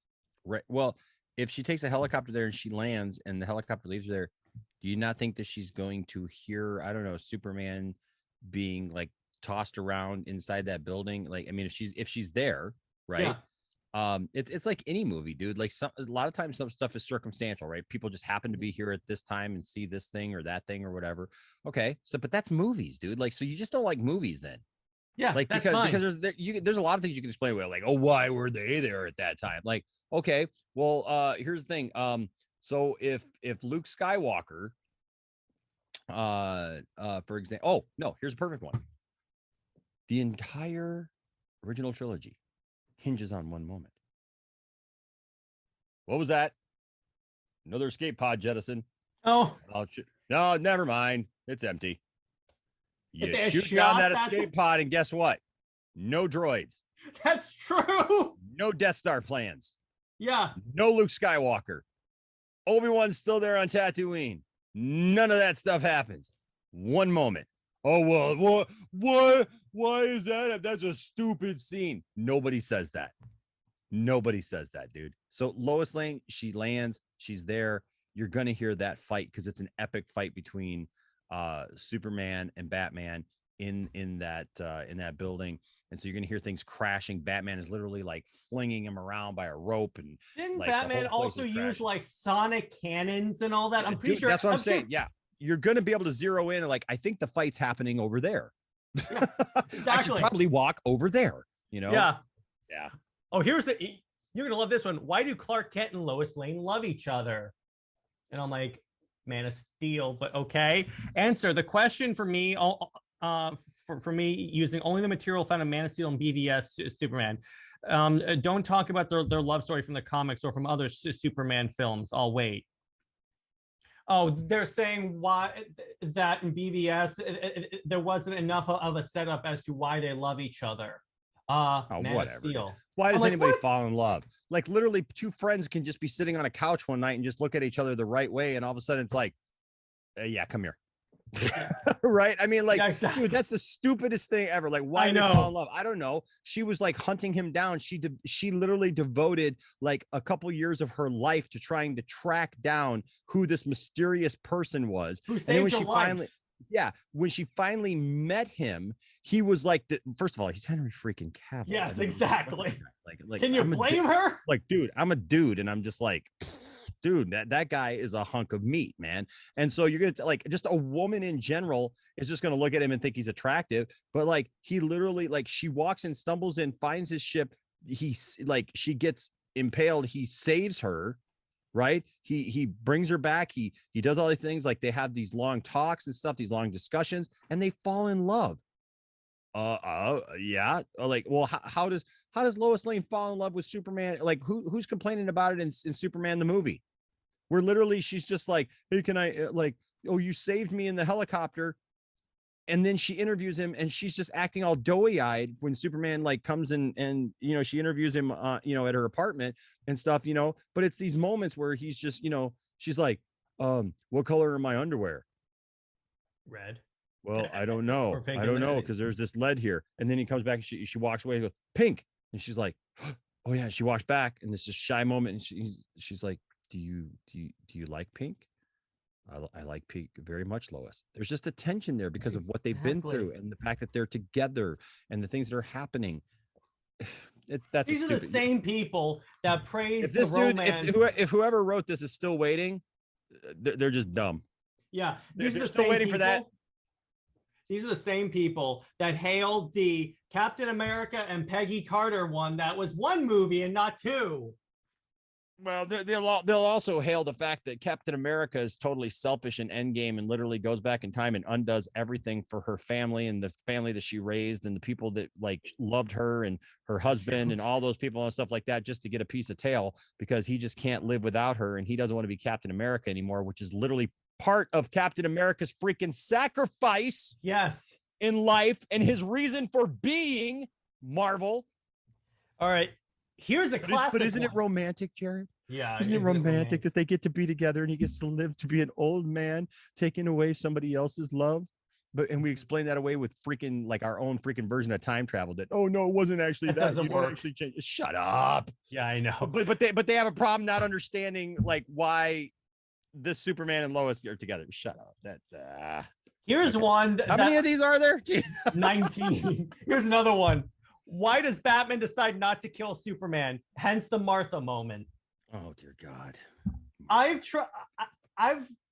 tried so many ways to explain this to people, but actually, you know, I've said in my show, so I want to ask you, how would you explain the Martha moment to someone? The Martha moment stems from the fact that Batman has a deep-rooted hurt. He is angry. He has his entire life. He has devoted now to his vengeance, to bringing about vengeance on evil because of his mom and dad being killed. This is a basic story element when it comes to Superman. Now, it's very interesting that both Batman and Superman's moms are both named Martha. Okay. I never noticed that. But yeah, but here's the thing. It's not, I hate it. I hate. It's like nails on a chalkboard when I hear people describe it as like the Step Brothers thing. Like, oh, your mom's name's Martha. My mom's name's Martha too. Did we just become best friends? No, that's not what's happening here. Again, Batman's entire purpose in Batman v Superman, he's singly focused. He does not look at Superman as a person. Mm-hmm. He looks at Superman as an unfeeling alien being with godlike powers. It doesn't even occur to Batman that this person could have a life, that this person could have a family, that this being, this alien, could have a woman in his life that loves him. Relationships. Because apparently, because obviously, just like Lex Luthor thinks about Superman, they look at Superman for being Superman, when it's been established in Man of Steel that Superman is a construct. Yeah. Superman literally says it in the movie after the explosion in Washington when he tells Lois, Superman was never real. Yeah. It's the idea of a farmer from Kansas.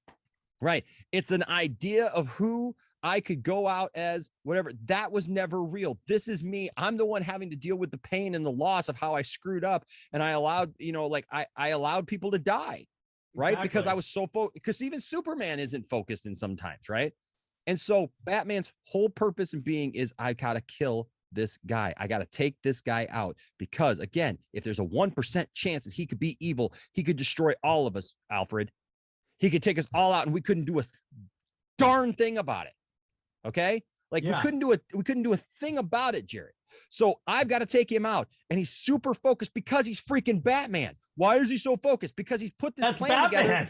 And when Batman puts a plan together, he doesn't deviate from the plan. So literally, why don't we go back and show all the setup for Batman v Superman? And how long do you want this movie to be? I know, dear God, he's got to set up like all of the weapons and all of the things that were like he lures Superman there to fight him in his context. Like literally, Batman sets a trap for Superman. That's why he's taking him to all these different places, and there's all these different things in the area, because he's trying to maximize his chance for winning until he gets to the spear, and he's about ready to.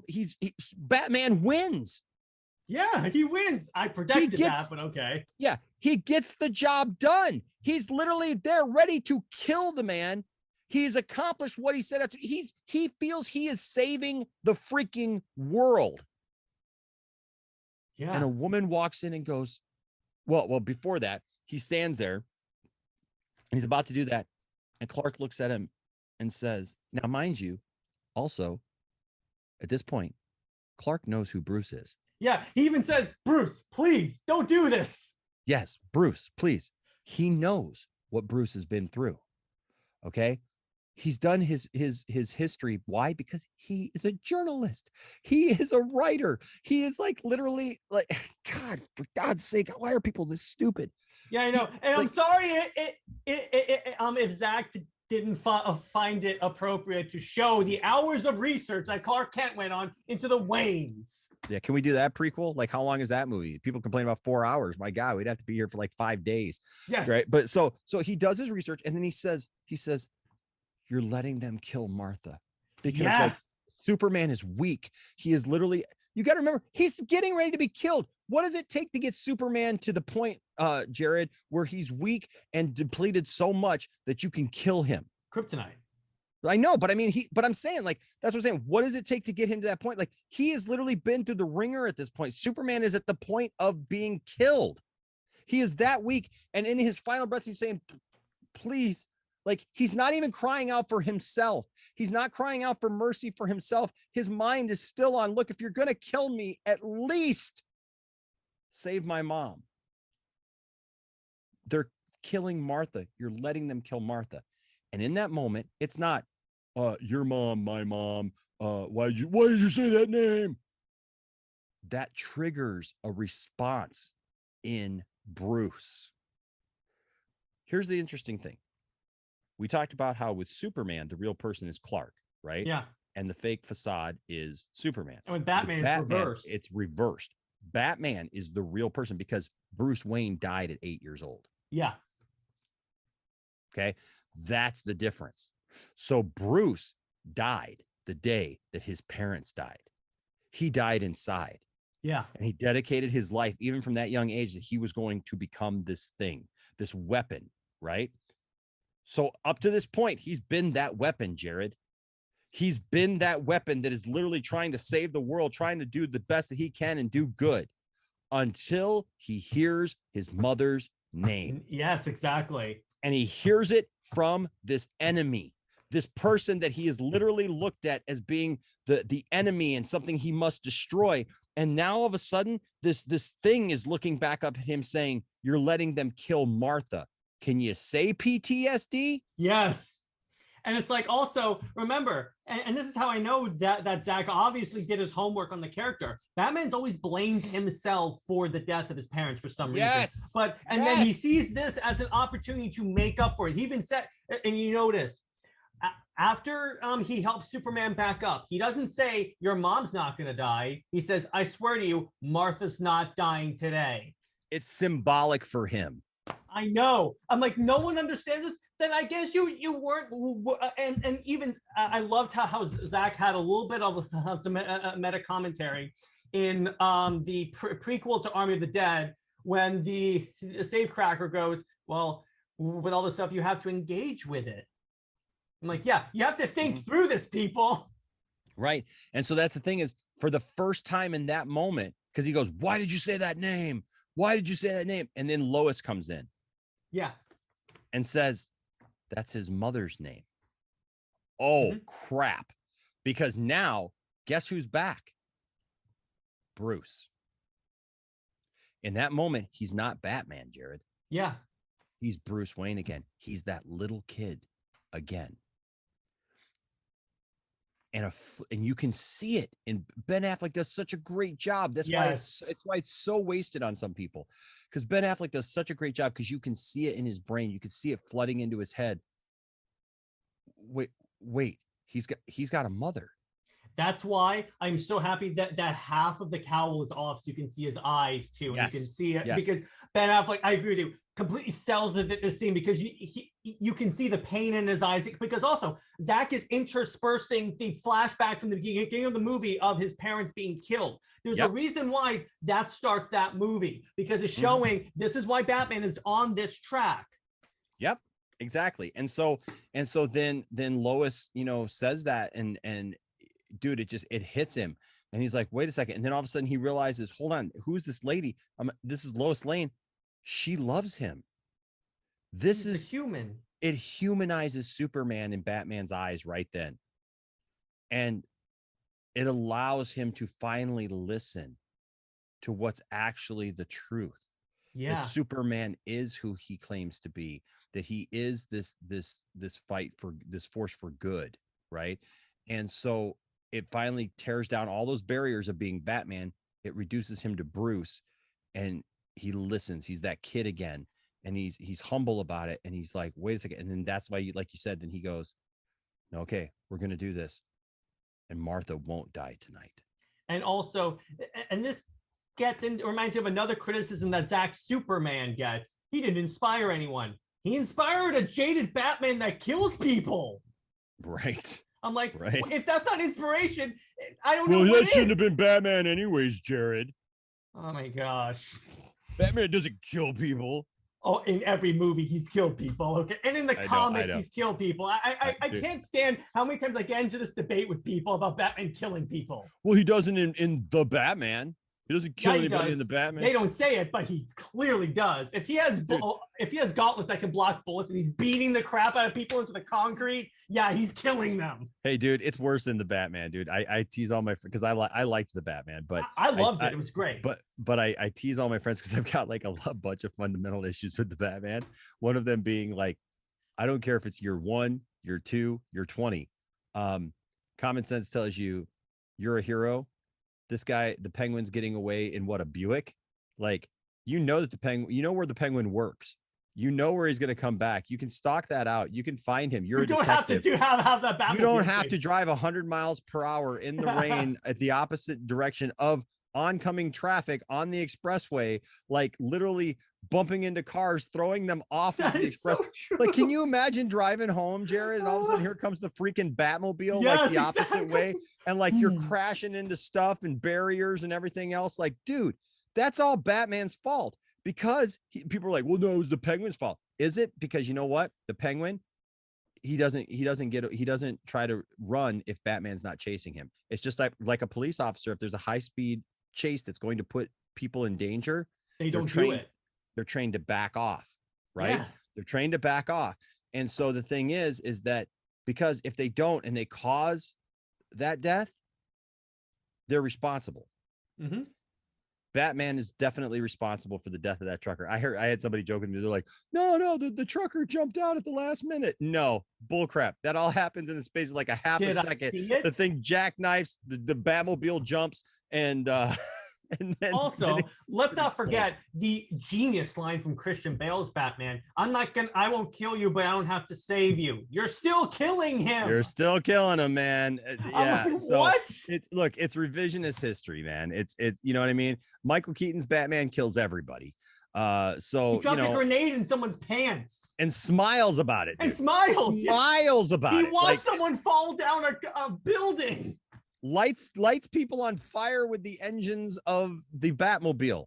Dude, don't tell me Batman doesn't kill. And also, Batman does kill. It's just how he kills that we have to establish. Or if he actually intends to kill like a thug. But also, the same people that hated that Ben Affleck killed Batman are the same people that will have in their Twitter profile, Keaton is my favorite Batman. Yep. And I'm like, hello? Do I have to explain this to you? Apparently we do, man. Because Batman's first appearance in the comics, he carried a pistol and he knocked someone into a vat of acid. Yes. What?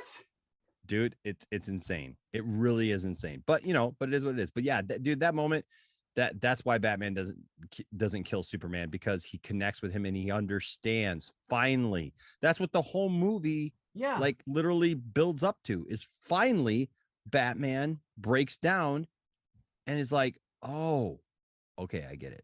And I always say that's when the friendship between Superman and Batman is born, because then Batman understands, okay, maybe he is actually all good, like you said before. Mm-hmm. Then also, similarly, this one we actually just addressed. Why doesn't Superman lead with the most pertinent information when confronting Batman? Because he knows that as far as Batman knows, he's never met Superman. So when Superman comes out of the gate going, Bruce, please, maybe that'll jar him. I'm like, what? He tries. He really tries. But, But Batman is firing 50 caliber like rounds at him, sonic cannons, and and Superman says multiple times, stay down. If I wanted it, you'd be dead already. Yep. But he won't listen to Superman. And even Superman gets frustrated with him. So he's like, you know what? I'm done with this. Yeah, it's like, I got to put it. Okay, so I got to at least put him in a position where I can at least, control the situation. And the thing is, that just pisses off Batman even more. And so, it's a misunderstanding, dude. I just had a major misunderstanding with a friend of mine, dude, that I've streamed with, that people know and everything.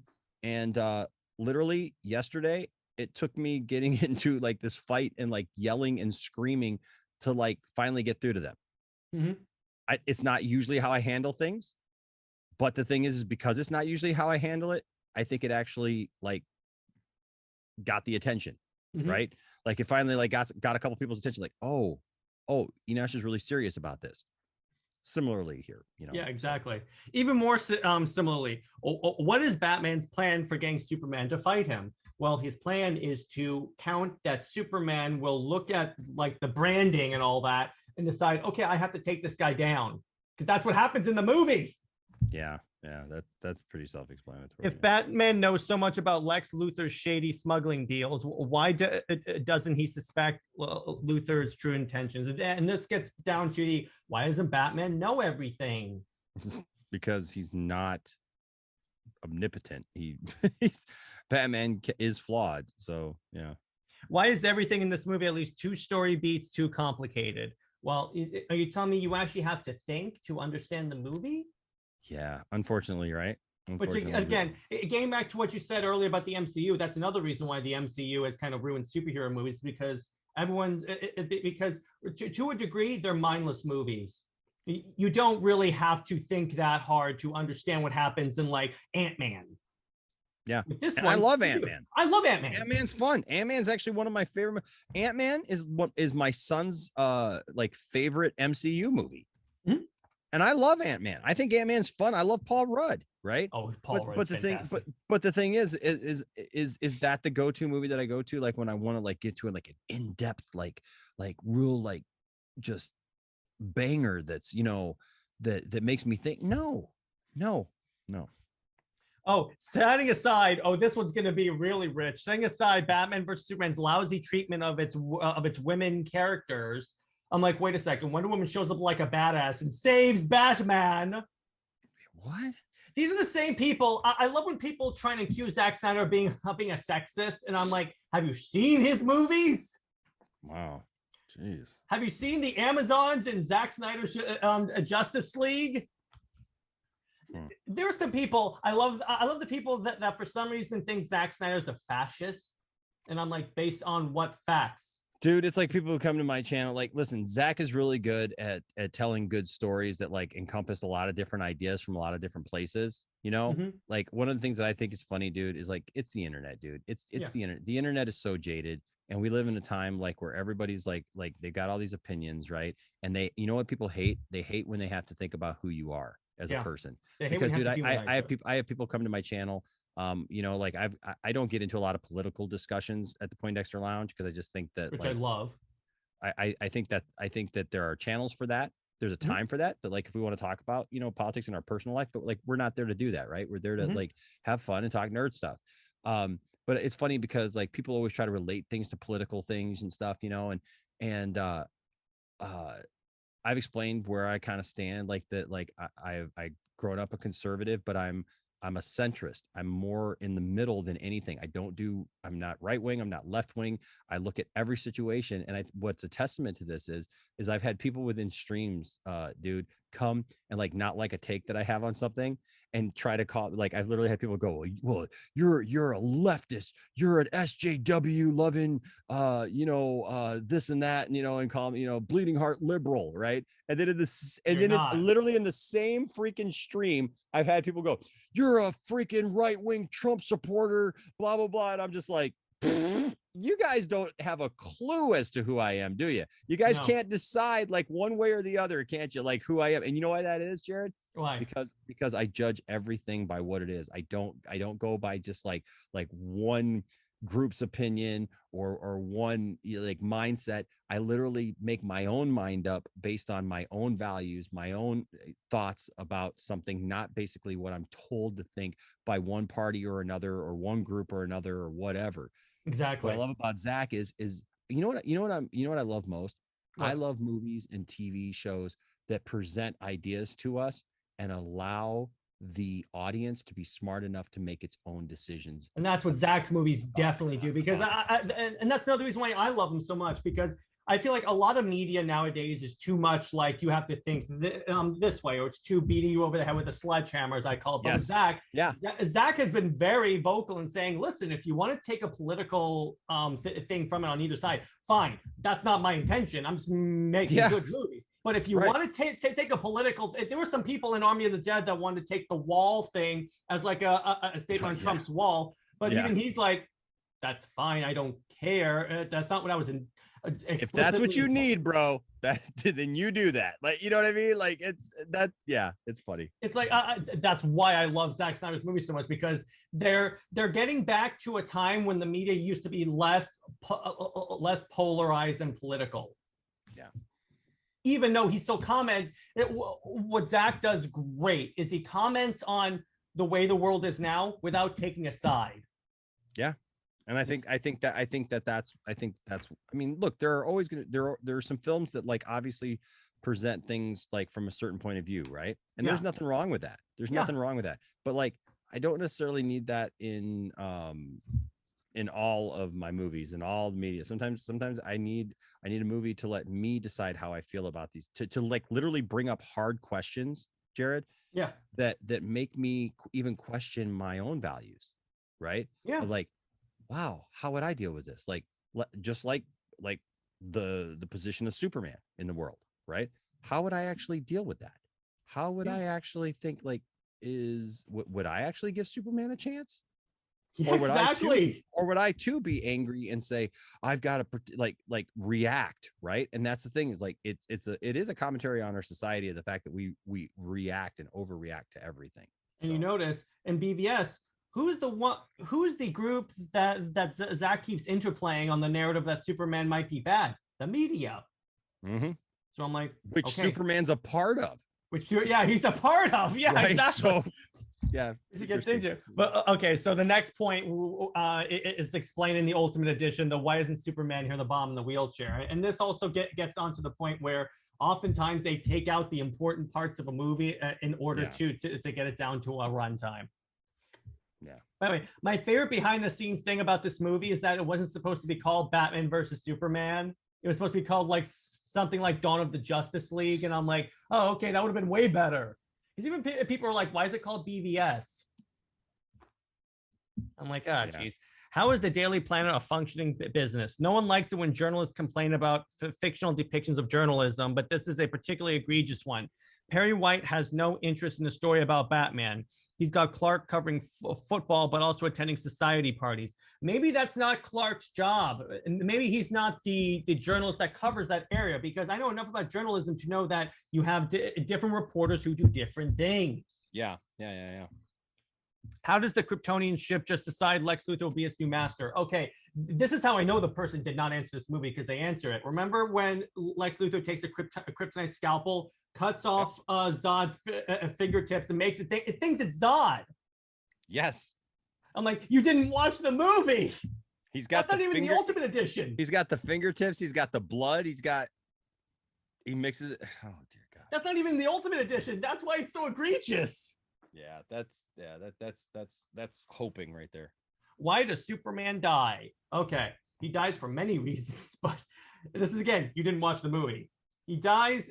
His death serves multiple purposes. It makes it basically finally convinces people that Superman's here to help, inspires Batman to form the Justice League, because he's like, I failed him in life, help me not to fail him again. Just like, this is my problem. A lot of these people clearly don't watch movies. It's just a different take on the story. Yeah. Like, and that's the thing. Like, he has to die, just like you said, jumpstart people's mindset to really think about like what Superman represented, to be that,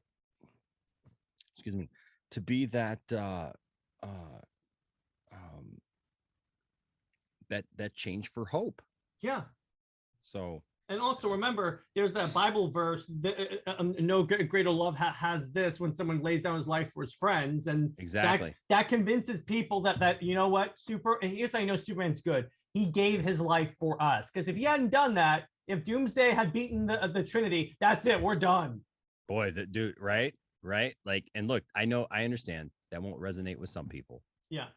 Okay, that won't resonate with some people. It does resonate with me. And I think it resonates. Here's another mindset, dude, that's a problem. A lot of these people who write these articles, and I don't mean to sound condescending when I say this, but a lot of these people, dude, are out of touch with the rest of the country. Yeah, that's true. I definitely agree with you on that. There are these people who are like like they hate the fact that Superman is portrayed as a Christ-like figure. He's an American emblem, so right. But the reality is that Superman was created by two Jewish guys. Now people hear Christ and they think Jesus, right? In our society. But that's because we've been trained to think that. Christ is not his name. Christ is not Jesus's last name, right? It's not when we say Jesus Christ, we're not saying Jesus's first and last name. And I'm pretty sure no one had a last name back then, so that's the first thing. Well, people had surnames. Yeah, they did actually. Yeah, they did have. They were from houses, so okay. Yeah, so they did have surnames, but and that's where it came from. But the thing is that with Jesus, his last name is not Christ. Christ is a title. Yeah, it's Savior, right? It's Savior. Yes. So when Siegel and Schuster created Superman, they were two Jewish boys. Yeah. Okay. They were two Jewish young men who created a Christ-like figure, because the Christ, the Messiah-like figure, is part of the Jewish culture. Moses was a Christ-like figure. He was a figure type of Christ. Okay. Joshua was a figure type of Christ. David was a figure type of Christ. The Bible talks about how the Messiah would come through the line of David, okay, down to the family line of David. Abraham was a Christ-like figure. Why? Because they were people who saved their people. They were people who led the people of God throughout the Old Testament. That's why it's a mantle. That's why Siegel and Schuster created Superman to be this, because they were two Jewish boys and they created Superman. They even gave him the surname of El. And you know where that comes from? Where? It comes from the Jewish term for God, Elohim. Oh, really? Yes. So literally, you can look at Kal-El. I believe me. Oh my gosh, I'd have to look this up. I know I've actually got a book upstairs called The Gospel According to the Greatest Superhero ever, or something like that. And it talks about it, details it, but like Jor-El means like sent from God. Okay. Jor-El. What does Jor-El do? Yeah, he sends his only son. He sends his only son to save everyone. Yeah, this heavenly being sends his son down to earth to be the savior of mankind. Where have I read this story before? Who literally dies for the world and rises again.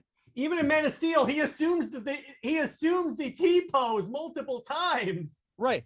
But somehow people get butthurt over this idea, and it's these types of writers and stuff who live on the coast, right? They're in New York, they're in LA, and they think they know better than everybody else, and they're saying stuff like, "What does Superman gotta die?" Because it's part of his story. It's part of his heritage. It's part of his heritage as a Christ-like figure. You can not like it, but then you just don't like Superman. You don't have a problem with superheroes. You know, you can like all the Marvel things that you want to like. You can like all the other DC characters, but look, it's part of who Superman is. Yeah. So we got to deal with it. Like, you know what I mean? It's like something you just have to deal with. If you like Superman. That's what he was inspired by. It's not like we're interpreting it this way. It's literally been said what he was inspired by. Exactly, man. And that's just kind of like my my point about the whole thing. I mean, like I literally my son's middle name is Jor-El, right? Oh, that's so badass. Yeah, man. And so you know, so I just but that's the thing. People just they don't get that. They don't understand it. Oh yeah, here's the thing. So Kal-El, the name in Hebrew with Kal-El means voice of God. Oh, okay, there you go. Okay, so what is the savior? He's the voice of God. Jesus, like for Christians, okay, now the Jewish people are still waiting for their Messiah, for their Christ-like figure to come. But for Christians, as a Christian, I believe that Jesus was that. So Jesus, when he came out, I believe that Jesus was the voice of God. Yeah. Come to this world to bring us salvation. Okay. So this is not like a preaching thing. This is just explaining who Superman is. His name literally means voice of God. Yeah. In Hebrew. This isn't that complicated. No, it's really not that complicated, but people make it that way. Here, I'm going to, I'll tell you just a second here, because I've known this, but it's just, But it's like it gets into it where I'm like, okay, like you said, you cannot like the fact that Superman was pretty much inspired by Jesus Christ or by the idea of the Savior, but that doesn't take away from the fact that he was inspired by the Savior. It's a historic. It's not like a matter of us interpreting history different. No, it actually happened. Yeah. No, that's like saying. Right. That's like saying, I don't really like how Superman. That's like debating whether or not Superman held up a green car in his first like appearance. Well, dude, people okay, so it's funny you mentioned that, right? Because people misinterpret that too, right? Look, have you watched Superman and Lois? Yes. Okay, so here's the funny thing about that, because there's all these people now who are like, well, I want Superman to be bright. I want Superman to be hopeful. There's nothing wrong with that.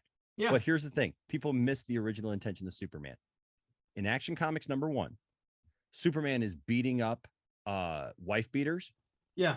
He's manhandling bank thieves and stuff like that, right? I mean, he's beating people up, dude.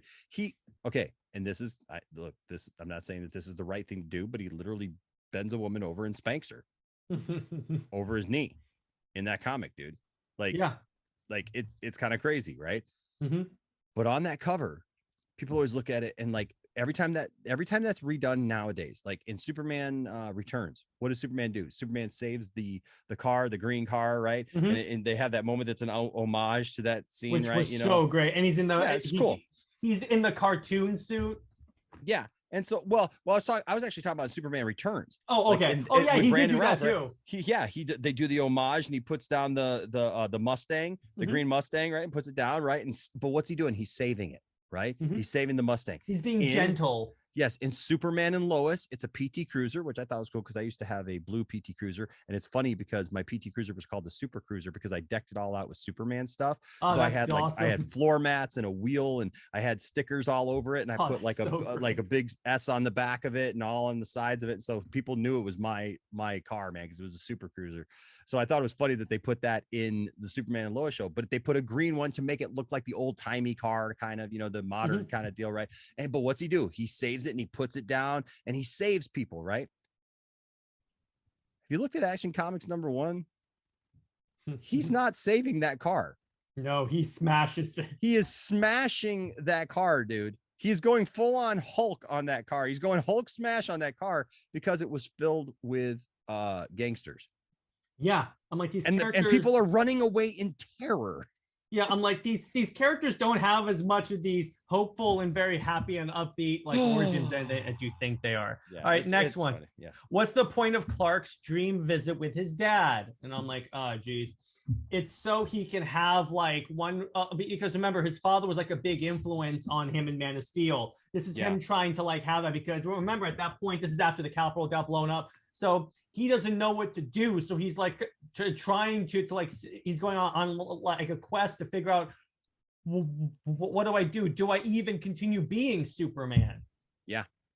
And look, it is a weird thing, right? It's a weird scene. It was a little jarring at first. But I'll be honest with you, it's not any weirder than stuff in the comics, because in the comics, when Superman dies, he literally like goes to heaven and meets his dad, who died at the same Nazis time, or something like that. Yeah, like there's some like weird thing that goes on like in that story. So like, look, it's a comic book thing. So it's a comic book movie. Like, like I don't know, man. Like, I don't know. He's kind of having a vision. There's a bunch of weird stuff in the Marvel stuff too, where like people are seeing things and like having visions and stuff too. So, I mean, I don't know, man. It's just, to me, it's not that big of a deal, but I guess for somebody it's a deal breaker. All right, number 18. This is the worst one. Does anyone in this universe know how to use a spear? They're critiquing that he didn't toss the spear at Doomsday, that he actually took the time, exposed himself to danger, and rammed the spear into Doomsday. So if you throw a spear at something like that, it's been like absorbing energy blasts and everything, wouldn't you want to like thrust it in? I mean, okay, you know what? Then neither does Jaws. Yeah. Jaws doesn't nobody in that universe knows how to use a spear either, because literally like they're all stabbing the shark with the spear. Yeah. And also, so what do you expect Superman, Batman, and Wonder Woman to do? Say they do throw the spear and Doomsday just swats it away. There's your one chance. Yeah. Well, what? Thanks, folks. Thanks for coming. Doomsday was about to unleash that blast of energy he does, which was so cool visually. So they had to take it out fast. If he swats it away and the thing explodes, they're all dead. Yep. You had your one chance, but like if you have one chance, as Eminem said, you want to be 100% sure that you're actually going to hit the target and kill him. Maybe put the spear in. Yeah, that'd be good. That'd be a good idea, my friend. And then here's the other one. What's with Batman's dream sequence? Well, that's setting up JL 2 and 3. And it's just, you know why? Here's the purpose it serves. And we actually got into it. That's Batman having a dream that basically reinforces, hey, Superman could be evil. There are ramifications coming. There are things coming. There was more movies. There were more at the time. There were more movies coming. There was a storyline coming. And I would say it's probably not more of a dream sequence. It's something that actually happened. It wasn't a dream sequence, actually. Yeah. It was literally something that was being teased, but it was in a weird, like, kind of concept way. But yeah, I mean, that was the Flash. The Flash was coming back in time, and the reason why it appeared that way and it felt that way to Bruce was because the Flash was bending space and time, and it was weird for him. So yeah, those are petty. All right, so luckily those are the critiques of Batman versus Superman that we addressed, because a lot of these are just you didn't watch the movie, or I can understand if people say I just don't like Zack Snyder's movies. That's totally fine. But when you like critique it to the point where it's pretty clear you didn't even watch the movie or ignore like those same points in like Marvel movies, then I have to say, okay, this is not a productive argument here. Yeah. And those are common, I mean, and I think it is a good list because they're the common complaints that people have, which is kind of funny how, like, yeah, people who either don't know the source material or didn't pay a lot of attention to the movies themselves, or like just have a stick up their butt, they have these common criticisms. And the funny thing is anybody who's a fan of the films and watched the films, it's very easily explained. You just pay attention to films.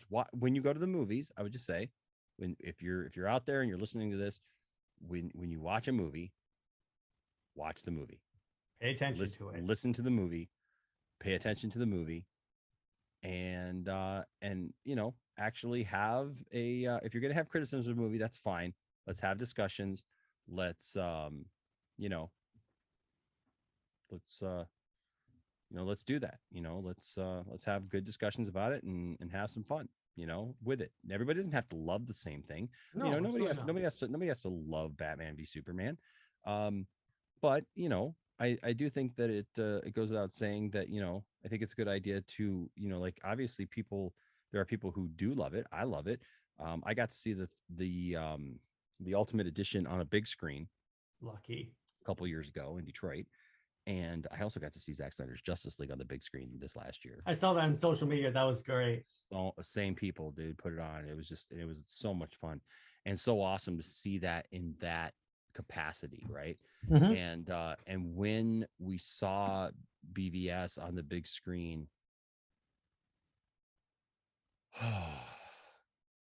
it was so powerful. And my son, who was 16 at the time, he came to me and he said, wow, Dad, he said, I thought Man of Steel was my favorite movie. Mm-hmm. BVS is my favorite movie. Yeah. He said, this movie is so good. He says, I don't understand why people don't love this film. Exactly. It has literally everything that you could possibly love as a DC fan, as a Batman fan, as a Superman fan. It's all there. And I was like, dude, I love you. And it shows me I did a good job raising. Yeah, you're raising your kids right. But it's like, so after the Snyder Cut, what was announced, that's really what got me back into comics. So I was flipping through the Dark Knight Returns, and I'm listening to some of Bruce's inner monologues, like where he goes, "We're criminals. We've always been criminals." And I'm like, where have I heard this before? And I'm like, and then immediately I'm like, and people say Zach doesn't understand these characters. I'm like, what? If anyone didn't understand these characters, it was Joss freaking Whedon. Right. Well, if anybody doesn't understand the characters, it's Warner Brothers. Well, it's Warner Brothers too. Because like you said at the beginning of this, when you got like executives asking like why, like saying you can't blow up a ship because you can't get back to Krypton. No, duh. Krypton doesn't exist anymore. You saw in the first half hour of the movie. I'm like, what? Yeah, like what's wrong with you? But yeah, you're right, man. But the thing is too is like people say that about Zack Snyder, like, but they're going off of like versions of these films or of these characters that are child versions of these characters. Exactly. I got into an argument with someone, and because they were complaining about the dark tone of this movie, and then they told me that their favorite movie is Batman Begins. So I'm like, that's the first issue. And then they gave me an argument like these superhero movies have to always be marketed toward children first. And I'm like, well, they stopped doing that when Adam West was Batman. Yeah. I don't think that. I mean, look, there's all even in Superman the movie, dude. There's all kinds of sexual tension. Like I said, he's talking about her panties. You know, I mean, like she's stuff that would cigarettes. Get him canceled right now. Right, like she's smoking cigarettes. I mean, dude, in Superman 2, they literally have sex. You know, they're drinking champagne. There's death. There's murder. He kisses her and wipes out her memory. Yeah, I mean, there's sexual tension. There's all kinds of things. These movies aren't just for kids. Okay, they're not. Yeah, they're not. They're just not. And so that idea of like they have to be just focused for kids. And then I guess my second question would be like, what kids? Right, what kids in the 1930s. Yeah. And I'm like, I've been because that first again that Action Comics #1, Superman is like beating up people, like throwing people through walls, like regular people, not super powered beings, Jared. Mm-hmm. But like literally a guy who beats up his wife and is literally wearing a wife beater and a t-shirt, and he comes in like Superman throws him through a wall or something and like beats him up, and then like another, like I said, a lady like mouths off to him or whatever, and he spanks her. He literally bends her over his knee and spanks her. So like, is that written for kids? Yeah. What kids are reading that, right? I mean, come on. And I always tell people, do you really think that the parents aren't going to bring their kids this? I saw the Batman for the second time like this weekend, and it's like there were people bringing babies to see this movie, and I'm like, they're still going to take their kids to see this movie. And look, dude, I tell people like, look, if you got a problem with that, you know what? Then you know what? Here's the thing. There is plenty of Batman, Superman, Wonder Woman, Justice League, Super Friends content out there for kids. Yeah. Okay. There's plenty. Everything doesn't have to be geared towards kids. Maybe if you're going to go see a movie like The Batman, maybe you should see that it says PG-13 and decide maybe this isn't the right thing to take my kids. Maybe this isn't good for my 5-year-old to watch yet. Right? Maybe my 5-year-old doesn't need to see Batman wailing on a dude in the dark. Right? As awesome as that is. Yeah. As awesome as or see the Riddler like murder somebody with a carpet stretcher. Mm-hmm. Right? Like maybe that's not a good idea. Does it mean that the movie's bad? Mm-mm. No. It just means that it's a different story. It's telling a different story. And maybe that story is not for your kid. Listen, I saw people like, talk about inappropriate. I saw people bringing small kids to see Deadpool. Oh, geez. You know what I mean? And it's like, come on, but they're like, superheroes, you should be able to go. Like, shut up. It's an R-rated movie. What did you think you were going to like? What? I know. So, but I've had people try to tell me, well, Deadpool doesn't need to be R-rated. Yeah, it does. Yeah, it does. It's Deadpool. It's Deadpool. No, that's not Deadpool. Yeah, it is Deadpool. Yeah, it is. Have you read the comics? Yeah. It is. Sorry. It's just like, remember, the best Wolverine movie, the one that's held up is Logan, rated R. Let me put it this way. Here's another criticism on this Discord group. They always held up that picture of like Wonder Woman in the Crimea War holding the heads. And they always got it. And then they were really angry because like they want to make Wonder Woman a murderer. And I'm like, boo-hoo. She's a freaking Themyscirian. Like she's literally fought things from all over the planet and all over the. She says in BVS, I've killed things from other worlds before. And then also they ignore the fact that Steve Trevor was going to help her change and reorient. It's because here's my problem with these fans, with these classic fans. They want them to immediately show up and be immediately the version of the hero that they remember. Yes. No struggle, no becoming, no backstory, no nothing. Just hey, cool. She's Wonder Woman. She's wearing bright red and blue and yellow and primary colors. And hey, I'm so happy. And look, she's got a cool rope. Like, or it's like in Man of Steel. He's not acting like Superman because he wasn't Superman yet. They literally only dropped that name once in the movie. Yeah, the only time you can make the argument he is Superman is in the Snyder cut when he comes back to life. And he shows up and he goes, not impressed, bro. And he just beats the crap out of Steppenwolf. That is Superman. And it's obviously Superman. He has gone through the fires, literally, and come out tested. And he even says in the movie, I have a second chance. I'm not wasting it. And I'm like, once again. It's a redemption story. Yeah. Right. It's a story of redemption. It's a story of becoming.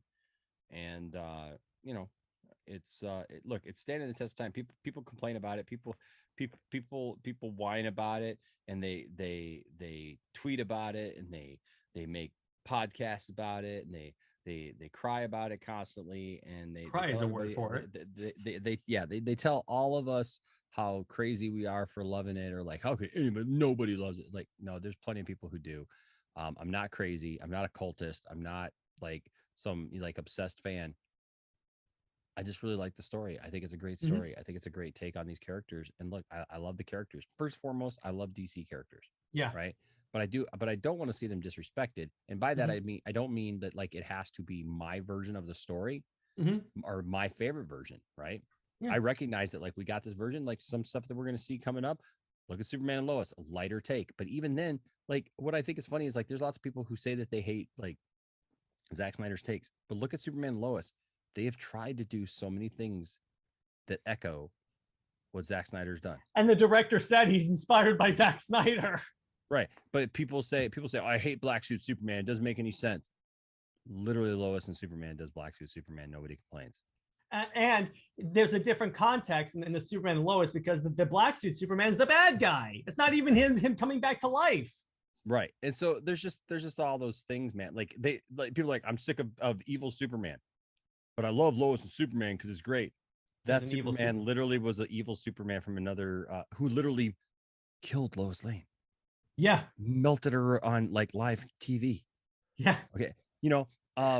So what? Like, you know what I mean? Like, I just like, I'm sorry. I just look at it and go, look, I can love some. I love the concept and the idea of like Superman dealing with his family and kids and all that stuff. Like, I think that's a great news story, right? To tell. That's fantastic. Like, but you don't see me in message boards, and you don't see me like writing up stories and everything, talking about how like, oh, these crazy Superman and Lois fans, they don't know what a Superman fan is. This is a horrible Superman. The only complaint, dude, that I really have, I got two complaints kind of about Lois and Superman.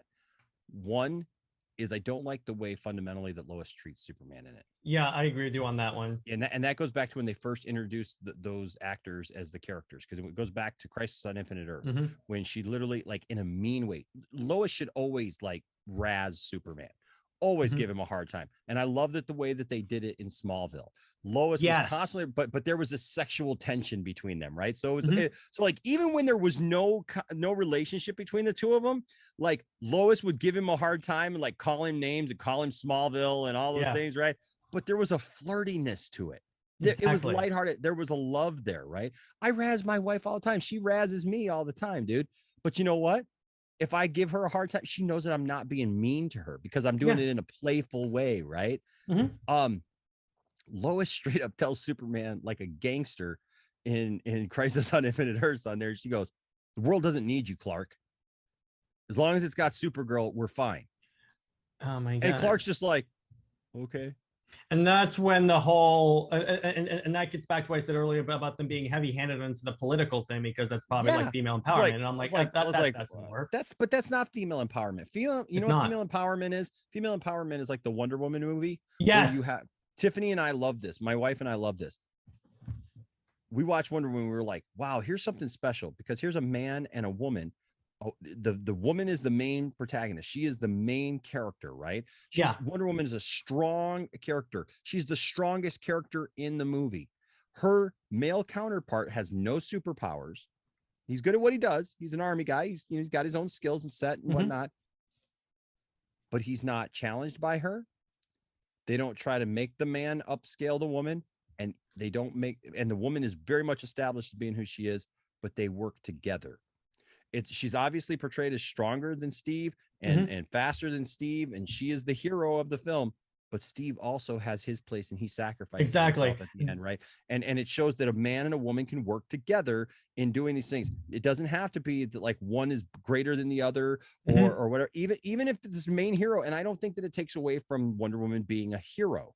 No, it doesn't. It doesn't make them. It doesn't even make them equal. She's obviously greater than him. Yes, she's Wonder Woman. But it doesn't diminish Steve to the point where like he's sludge, where like he means absolutely nothing to the story and he's not needed. And like even there's a scene in Lois and Superman, or Superman and Lois, that was on a few weeks ago, where Superman brings the kids home, right? And his son has the girlfriend with him. Jonathan Kent has the girlfriend with him, and Superman gets called, like he has to fly off because there's something going on, right? And so he has to turn into Superman and leave. And so he takes off, and the kids all go in the house. Well, Lois comes home and finds Jonathan as a 15, 16-year-old boy probably would be if he's left alone with his girlfriend. Oh, yeah. Right? He's got his shirt off. They're making out in his bedroom and stuff like that. And Lois flips. And that's understandable. You can get mad. Mad. But then like Clark comes back and she lays into Clark. But it's not. And it's like, why would you leave them alone? It's like, okay, hold on. Different story. It's not like Clark was like drinking beers and watching football in the other room, ignoring his kids. No, he was being Superman. You married Superman. He was literally on the other side of the world, like taking care of some major thing that he had to fly away for. Yes, it's a sucky situation. Yes, it's something you could absolutely talk about. Yes, you could be upset about it. You could be mad about it and deal with it. But like, it tries to make this point that like somehow Superman failed his family. And it's like, no, I'm sorry. No. That's not how. Look, there was once, man, I walked in, my son, because one of my son's best friends is a girl, right? And they've just been friends for a long time. And it was like 1 a.m, and she actually stayed here because we're friends with her family and stuff like that. And they've known each other since they were 2nd grade, but they've never dated. They just have been friends. And so I came upstairs and I used the restroom, and I noticed that the light was on in his room. And I walked in there, and they had both been watching a movie and they fell asleep. Yeah. Right. And I came in and I'm like, hey, no, come on, get up. You got to go sleep on the couch. I know she's sleeping in your bed, but you got to get up. You got to go sleep, because that's what a responsible parent does. Yeah. So I get it. Right. But at the same, you didn't catch them making out or anything, but like still yet, it's like, I get the concept, but it's just kind of taken to that extreme. The only other thing that I don't like about that Superman is the suit. The suit is weird, and it's particularly in like, season 2, and it makes it look like they're trying to do it looks like they're trying to do Henry Cavill light, where it's like it's almost like the discount version of Henry Cavill, where it's like they're trying to give Tyler Hoechlin all these muscles, and look, he's fine on his own, dude. If you don't try to give him some crazy muscle bound suit, he looks fine. But when you try to add too much padding to that suit to make him look like he's got muscles, it makes him look fat. It makes him look weird. You could tell it's padding. Like in season 1, where he lifts the thing, where they do the homage to Superman 3 and the ice and everything. Yeah. And he's lifting that. It's like the whole suit literally lifts, and it's like it almost covers his neck. And it's like, come on, stop that. So but going back to what you said about Wonder Woman, that's why I love Wonder Woman but hate the movie Captain Marvel, because what that movie did is it made the male character a useless joke. Okay. Where in Wonder Woman, like you said, Steve had a use, and he and only this why I always say Wonder Woman could not have accomplished that movie without Steve, because he pointed her in the right direction. He helped introduce her to man's world. Captain Marvel could have done the entire movie without Nick Fury. Yeah. Oh yeah. Yeah. I'm just like, all right. But anyway, that ends our analysis of BVS. We've at least convinced you to look at the movie and actually watch it before you critique it, because once again, that was the main thing for this entire article. and I shouldn't really be surprised because it comes from Vox, but still. But all right, that's the end of this one, ladies and gentlemen. Enosh, thank you so much for coming on. It was really fun. Absolutely, man. Absolutely. Come check us out over at the Poindexter Lounge. We have a lot of fun. We have a lot of cool discussions like this on a regular basis, and we'll have to have you over there sometime, Jared, for sure. I'd love to be on. Just let me know when and where, and I'll be there. Cool, man. All right, everyone, stay heroic. Have a good weekend. Bye-bye.